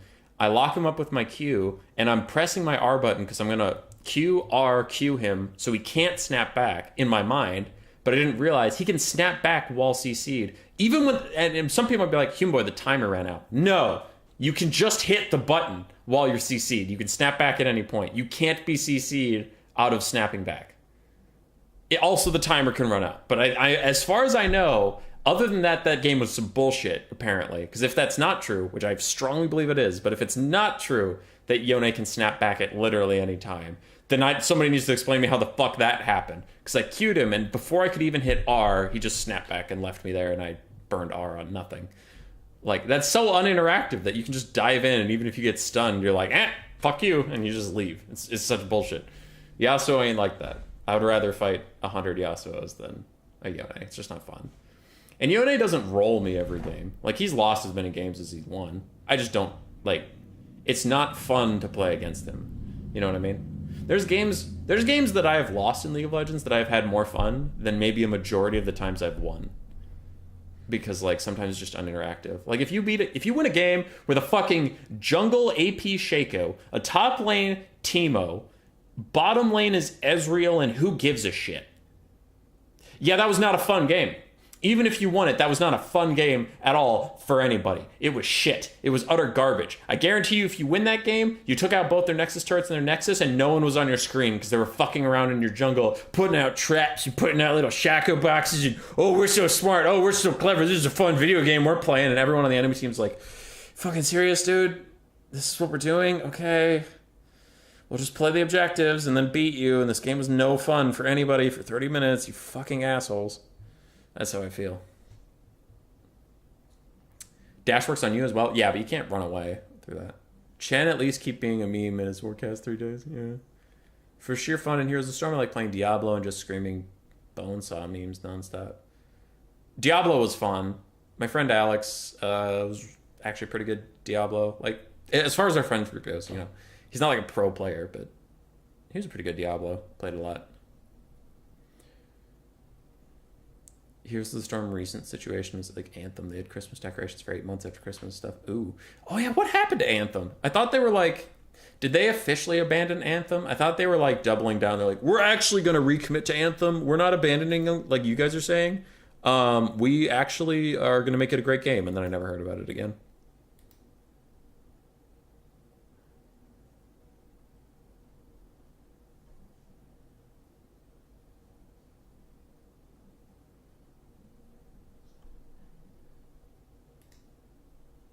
Sorry, Geraldo messaged me, and I'm just gonna message him back.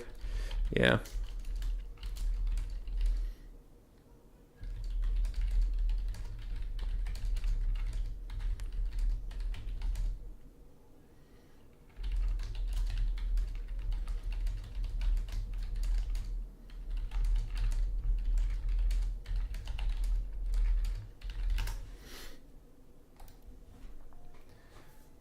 You can't E back when CC'd. Then I don't know how the fuck he got away from me.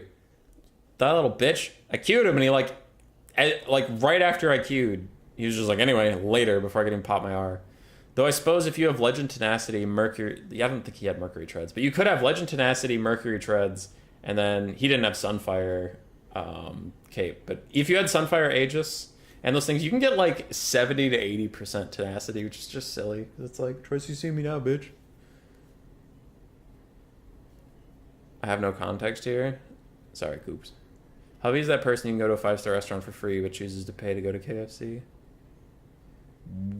What? Why would you accuse me of that? Yoni just ignores everything and goes back. Originally, Mord's ultimate locked him in. Afterwards, the passion Yoni also ignores. Yeah. Suddenly they can 1v5. They said they would do stuff for Anthem, then nobody believed them because EA, and they were like, okay, fine, then we quit. Dude, Izzy, I don't know why that struck me as so funny, but it did. I don't know, I like the way you said that.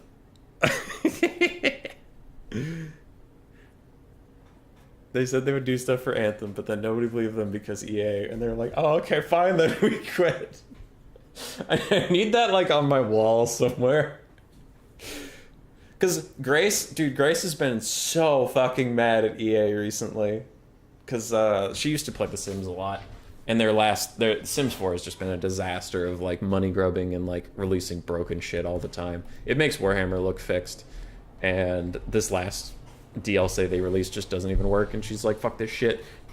She didn't get it, but she was watching it to see if it was good and if she could get it. But it was like $40 or $50 for the DLC, and then the DLC didn't work, and she's just been ranting about how EA, not CA, EA is a bunch of just money-grubbing bitches. That's really funny. I should link that to her sometime, though. Please fix stuff. Nah, you won't fix it, you're EA. Okay, fine, then we quit. Anyway.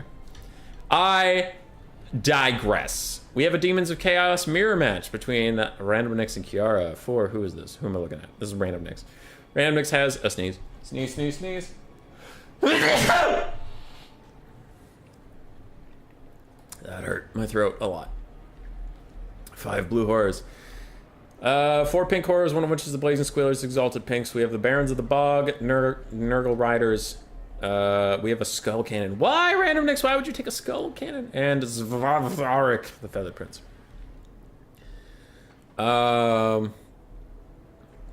Chaos Furies. This is Kiara. Triple Chaos Furies. Zvarvartik, the Demon Prince. Pink Horrors, Blazing Squealers, Exalted Pinks, Pinks, and a bunch of blues. So, alright. We have a Flamer. Whoa, okay. 1 Flamer, 10 Pinks and Blue Horrors, and Triple Fury and Zvark. Simple build.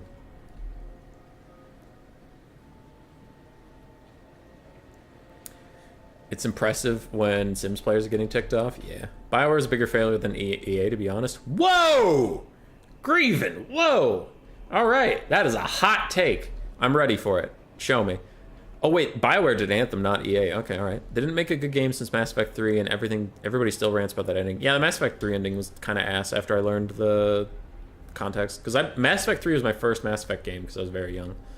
And I liked the ending when I didn't know the context, but after I know the context, because I've played Mass Effect 1 and 2 and 3 in a row since then twice, and yeah, the ending sucks after that. They gave up on Star Wars The Old Republic too. Wasn't that a really old MMO? I guess I'm not a big MMO player. My friends and I played The Old Republic, but I was the least into it. So I don't know the life cycle of those games because they feel very old. Ubisoft looked at EA and thought, damn, we should be like that. Yeah, Ubisoft also cratered out. A lot of video game companies, man, have been cratering out. CD Projekt Red tanked their reputation momentarily for Cyberpunk. We'll see if they bring it back. Games be like, a game is announced, looks great and fun to play, graphics are cool, crossplay. It's not an Epic exclusive, it's made by EA. My disappointment is immeasurable, my day is ruined. BioWare is owned by EA. Okay, there's something in there. Blizzard, Tard, Antivision looked at EA and said we should be worse than those guys. I feel like, isn't Blizzard also owned by somebody now? Didn't somebody buy Blizzard? Is it also EA? Did EA buy everyone? I don't know. A lot of AAA game studios just feel like shit right now. Oh, that was a nice Skull Cannon shot. Took out a lot of shields. Didn't do a lot of damage. Sorry, I've been talking to the chat. I should talk about the game, but there's not a lot happening at the moment. Both armies are just sallying out to find each other eventually.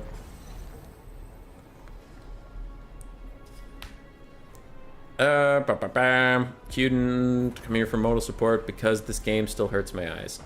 It is... I'm not sugarcoated. It's been a rough tournament. It hasn't been great. Like, some of the games have been fine, but some of the games have been bad, unfortunately. Yeah. But we'll get through it. We're doing playoffs because we don't quit. We don't quit on what we promised. We promised the people a season with playoffs. We didn't know that it was going to be a rough state. What is it, August? 7 months after the fucking game came out, but we're still here doing what we have to do to fulfill our commitments to our fans. To the fans!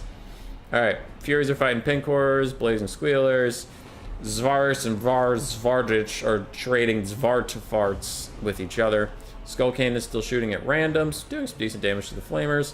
The Flamers of Kiara are going to have a hard time finding any targets whatsoever. But now they're in range, Kiara's build does have an advantage. She has more shooters than the other side, so just in a straight-up shooting fight, they'll be fine.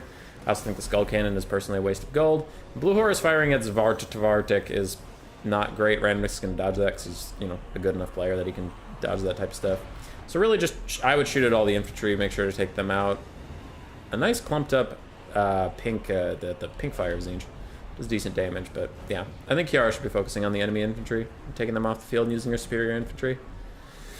Unfortunately, it doesn't appear to be happening just yet. She has one blue horror crumbling away. Retreating with it's not going to do you any good, 'cause it's going to keep crumbling, so you should probably just fight with it till the very end.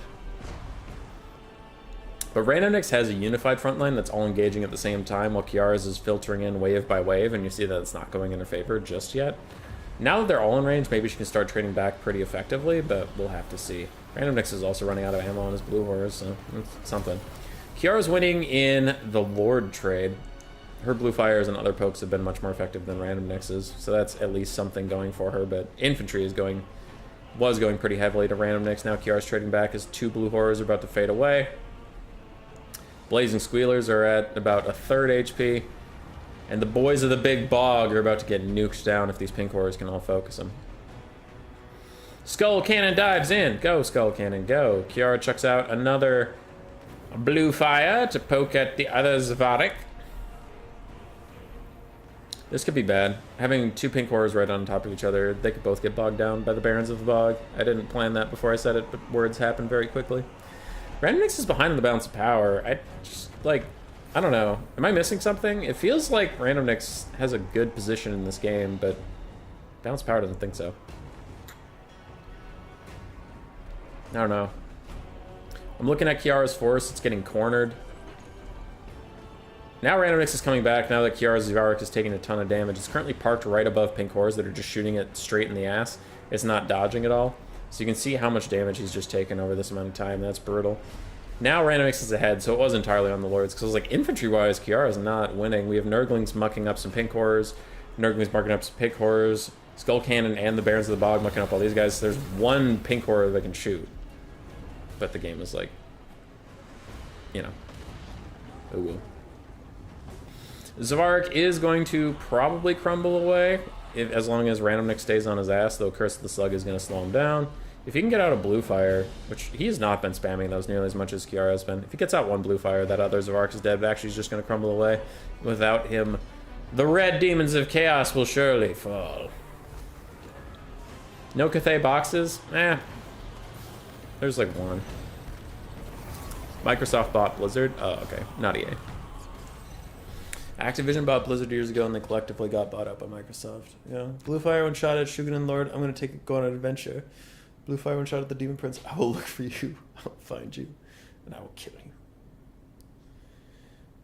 Calling him Svardik is almost as funny as Major Kill's tit snitch for Zinj. Oh, dude, I didn't know how to say Zinj for a while after entering the Warhammer community. It is such a weird name to get used to. Zinj. You pretty much just ignore the T. Alright, for Randomix, his Zvarik doesn't do too much. Skull Cannon actually did alright. Pink Horrors did pretty well. Nurglings did fine, but it was a team effort. For Kiara, Zvarik did more. I think 400 value more. Flamers got literally 0, but you can see that just like her horrors were not getting nearly as much value as Randomix's. They had troubles engaging.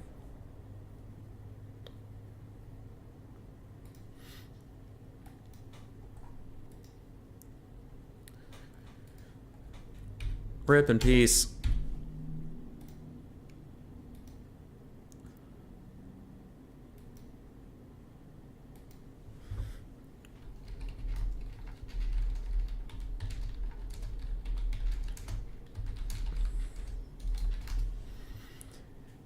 I'm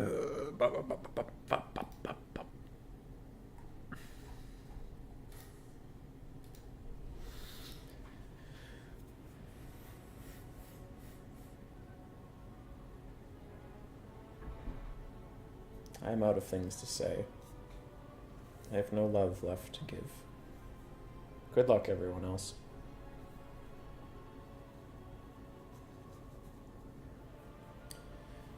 I was listening to a podcast. What were they talking about with self-fulfilling prophecies? Oh yeah, it was about the current economic inflation that we're experiencing, and they were saying that like it could be a self-fulfilling prophecy if you think there's always going to be inflation. So then you'll buy things at higher prices because you just assume the prices will always go higher. Then corporations will know that you're willing to pay those prices, so then they know they can raise the prices and see if you'll pay that. And if you're like, yep, it's just inflation, you'll keep paying it. It's much more complicated than that, but that was what they were saying. I feel similar about Warhammer 3 land battles, where like CA's like land battles suck, and then a lot of people were like, no, land battles are okay. Can we please play them? And they put them in quick battles, and they're like, also, we're going to balance around domination in such a way that land battles fucking suck. And then people complain that land battles suck, and then CA's like, we told you. And I'm like, no, you actively fucked them over. You went out of your way to make them trash. I'll put it up to a poll, obviously, but I'm pretty sure the Vermin League Season 2, when IE releases, will be played on large size. That'll be part of the vote, but I'm going to heavily push for it. Because I did the math. If you didn't see my math video, the TLDR is no matter what you do, show the challenge page, sure. No matter what you do, single entity fights are always going to take the same amount of time. And what I did to use my measurements was I took how long it takes to kill you. This is not a joke, but I could see many ways people would make it a joke. I took how long it takes to kill yourself with a unit. So I would take like Kolek's health divided by his weapon strength in Warhammer 2 and then take that for Warhammer 3. And in Warhammer 3, it was always like 33% longer for single entities. And if you went from Ultra to Large, in Warhammer 3, what they did that Warhammer 2 didn't was the weapon strength decreased when you go from Ultra to Large. But in Warhammer 2, it stayed the same. So in Warhammer 3, no matter what you do, it's always going to be this long-ass single entity duel. But what I did discover is they didn't do that for multi-entity models. So what you could do, and what I'm going to push for my community to do, but it's up to them inevitably, is to go back to large, because then infantry versus infantry and cavalry versus cavalry and artillery versus artillery and single entities versus all of those things will go faster. The only thing that'll still be slow is single entity versus single entity, but there's nothing we can do about that. So I'll push pretty heavily for it, but I think that'll be one way to get land battles to start moving quicker again. Human Boy, do you believe in preserving games? If no, I disagree with that thinking. If yes, do you support pirating Ubisoft games? For the recent decision made by Ubisoft. Sorry, when you said preserving, do you mean reserving, like pre-ordering? Otherwise, no, I don't pre-order games. I still haven't bought Elden Ring, even though I've heard it's great and I intend to play it. It's just on my list of things to buy when I have time to play them. Because I've been burned. I've been burned by pre-order too often. The problem is that CA will bounce around ultra unit size. Well, so far they've been pretty bad at that. So I'll take my chances with large. We could always change back, Yuden, and I'll put it up to a vote, but I don't know. If one of the things people are complaining about is how long it takes to kill shit, we could just put less shit on the map. We're into game 2, Nurgle versus Cathay. Random Mix actually has a really weird build. So you have the Righteous Lances of Wei Jin. We have 2 Sky Lanterns and 2 Sky Junks. We have Zhao Ming, the Iron Dragon, 5 Jade Warrior Crossbowmen, and then 3 Peasant Longspearmen. Very weird. On the other side for Kiara, oh my god, Double Soul Grinder. I hate it. I hate it. It's so... Oh, I hate it. It's not a real thing. Don't do that. Just stop it. Can we as a community agree that Double Soul Grinder sucks and stop taking it? Alright. 3 Forsaken, 3 Nurglings, 2 Furies, a Herald of Nurgle up on a Rotfly. We have 2 Cultists of Nurgle, both of which have their item, which is illegal, but we'll see if it even matters, because I think Nurgle is going to lose this game for sure. But technically you can't have 2 of the same item, and both Cultists have 2 of the same things. And then there's Double Soul Grinder. No, to preserve. How to save something and survive time, or in this case, it's removal from source. Oh, I see what you mean. Do you believe in preserving games? No, not really. If yes, do you support pirating games because of the recent decision made by Ubisoft? No. Yeah, I don't know.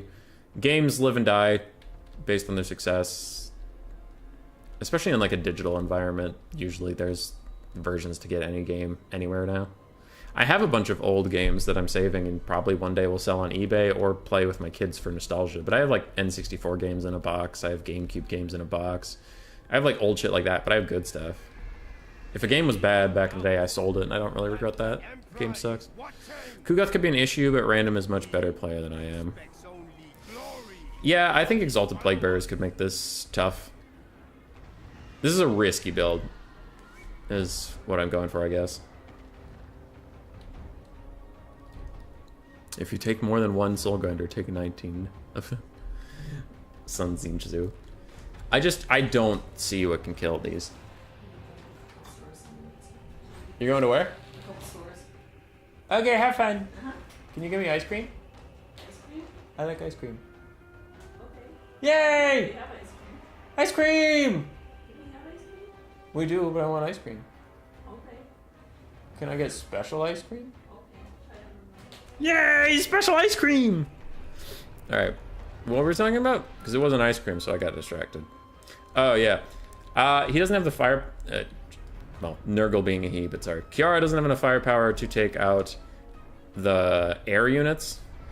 They don't have enough air units to take out the air units, and they're throwing their Furies at these Jade Warrior Crossmen, but, like, that is honestly fine. If you've seen Furies attack a Sky Junk, you know that that's not going anywhere. The Righteous Lances of Wei Jin could take them out anyway, and so could Zhao Ming. So this Herald Nurgle's going to kite away, and I do think this one was lost in the build phase. Like, I physically don't see how Nurgle can win this. Isn't that 1 too many flies with the Lord? No, the limit is 6 in Warhammer 3. Cute. I know that's come up a lot, but limit 6 in Warhammer 3. Human Boy's wife's boyfriend is going to let him have an ice cream and play Nintendo Switch. Nah, dude. Like, I own the Nintendo Switch in our house, but it is pretty much Grace's Nintendo Switch. I got it for Smash Bros. Super Smash Bros. Ultimate, and that was about it. And it was great. I love the Switch as a console. It's a really cool piece of technology. It's very portable. It's very good. I just haven't utilized it to its maximum. And then I've been pretty much PC games exclusive for a while just because of laziness. Like, I know it sounds weird, but it is so easy to just like already be at my computer doing various Discord and YouTube shit, and then take a break and just like switch over to a game and then go back to what I was doing. And then like, all right, get up, go over there, hook up the Nintendo Switch to the TV, because the Xbox is usually hooked up for when Grace and I watch TV. All right, now sit down, now play it for like 20 minutes, and then go back to what I was doing. Or I get sucked into it, and I can't go back to doing my streaming or editing or any of the things I need for the YouTube channel or my board games or any of that shit. Like, it is so hard to go back into work mode. So it's, I don't know, I've become such a PC gamer, because at my computer I can take little breaks and then get right back to work. Little breaks and then right back to work.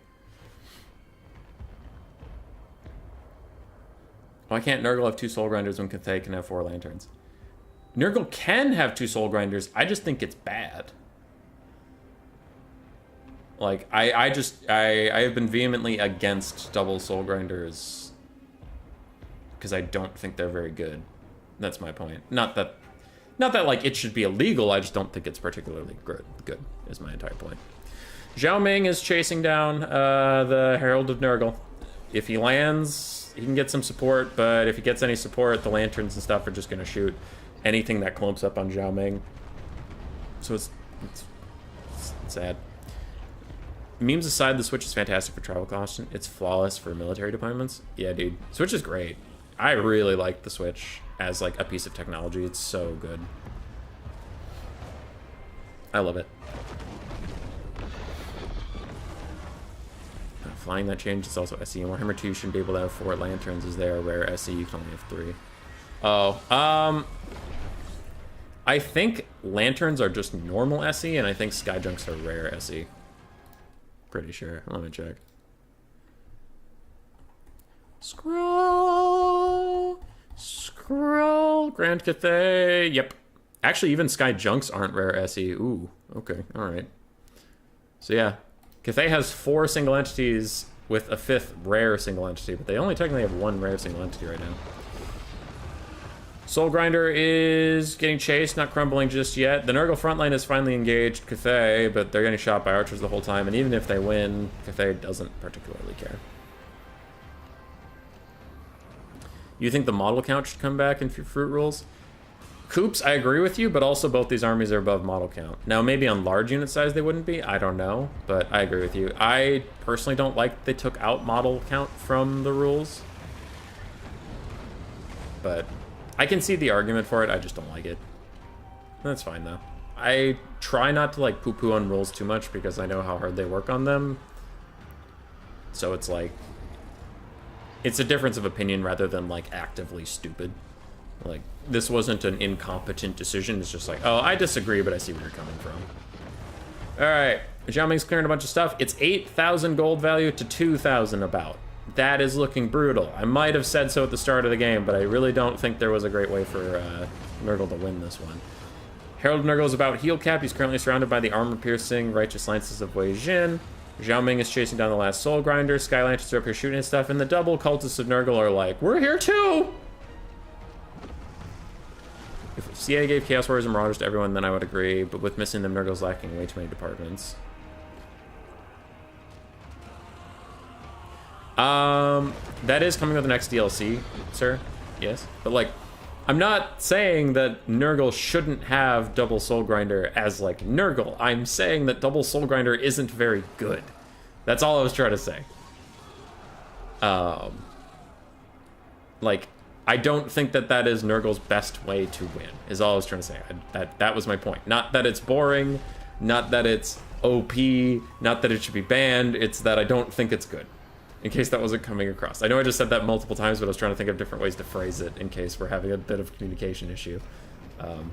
No, Kiara did nothing wrong. I just don't like the Double Soul Grinder. I think they're too inaccurate. They're too expensive for how inaccurate they are as a ranged projectile, so they're pretty much a melee monster, but then a melee monster versus Cathay isn't really going to do that much. And Lanterns did it. I wouldn't want their responsibility, but many of the blobs wouldn't be as good at 300 models. Yeah. The last one was meme. Random Nix is a memer. Alright. Random Nix wins the day of the Stormvermin tourney. I'll message him and ask if he wants to be invited to the Chief tourney tomorrow or if he just wants to take his 20 bucks and get out of here. I know he's not the biggest fan of land battles in general, so I'm guessing he'll probably just take the money and scoot, but who knows.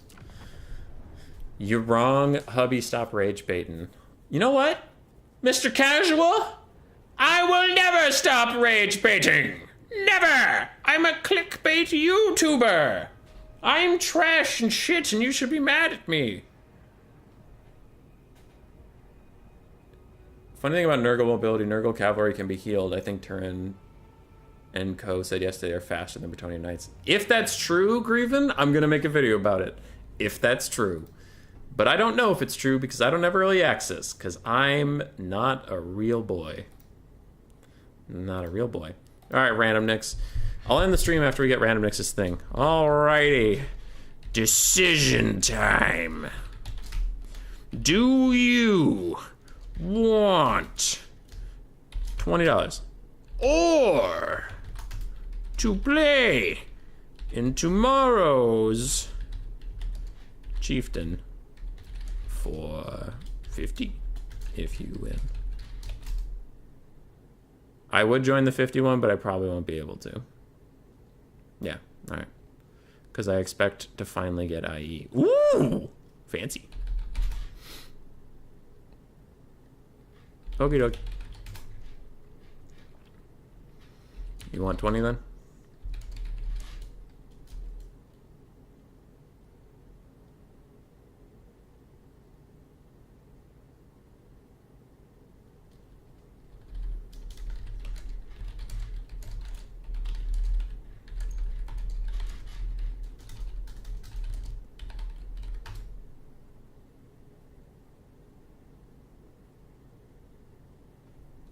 It sounds like Random Nicks is going to take the 20. So with that, I'll start the outro unless he says something crazy. But tomorrow, at about the same time, we'll be back here doing the Chieftain Tournament. Currently, we have 2 signups, so it'll probably also be a small tournament, but I suspect as the day comes up, we can throw it out there and get a couple more people to sign up. After that, I will have... Well, I'm doing 2 Vermin Leagues this week instead of the one I usually do. Next weekend, I'll be in Indianapolis for Gen Con, trying to sell people my board game. Woo, board game! So I have a booth at Gen Con. I'll be down there trying to show people how to play it, trying to get them to buy it, etc. The weekend after that, I'll be hiking in Seattle for a 2-day hiking trip through the mountains with my girlfriend's sister's boyfriend, Eric. That'll be tons of fun. But we are doing the Vermin League that weekend with the Gray Seers. They're all going to save their replays. I'll cast all of them on Monday when I get back. And then we're done with the playoffs. The playoffs has been very extended. The playoffs hasn't had a lot of players. You might be like, Hummus Boy, why are you even doing playoffs? Well, we said we would, and we know it's very delayed because this season... We didn't want to start another season on a shitty patch, but we're like, oh my god, IE is coming out so late. And remember, we had to make our playoffs plans before we knew when IE was coming out because all we heard from CA was Q3 was when IE was coming out before. So we didn't know August even. So we're like, okay, well, we'll start playoffs. We'll kind of delay them because not a lot of people are playing right now. It's fine. In the future, for Season 2 of Vermin League, we'll probably do playoffs much more contained into like 2 weekends instead of about a month and a half. But game's slow right now. We're doing what we can with what we got, as everyone is. All right. Random Nicks did decide to take the 20. So Random Nicks will not be invited to the Chieftain Tournament tomorrow. If I see his name in the challenge, I will kick him out. I will send him a rude DM, and I will ban him from my Discord server. Get out of here! All right. I'm going to check the chat and see if anybody has anything to say to me. Empire Knight's legit faster than Brett Knight, so I wouldn't put it past CA. That's weird. Maybe that's not good, but what other options they have? As you said, DLC, so let's create a problem and sell a solution. Comment from random goated down rage baiter YouTube. Empire Knight 76 speed, problem wasn't the seed, but I made us less than damage. Not gonna lie, disappointed no Skaven Stormvermin player. You'll be in my area of the country for once, Coops? In Indianapolis? Coops! Oh, is this the end? Yes, no cane, no game. This was the end. I'm sorry. We went for 2 hours, which is the longest stream I've ever done. Literally ever. I am exhausted. I am just so... Oof, just beat. Oh boy. Couldn't possibly do any more. But, yeah. We done for the day. Goodbye! Oh, Seattle. Yeah, the second trip. Yeah, I'll be over there. Bye, Daniel. Bye, Coops.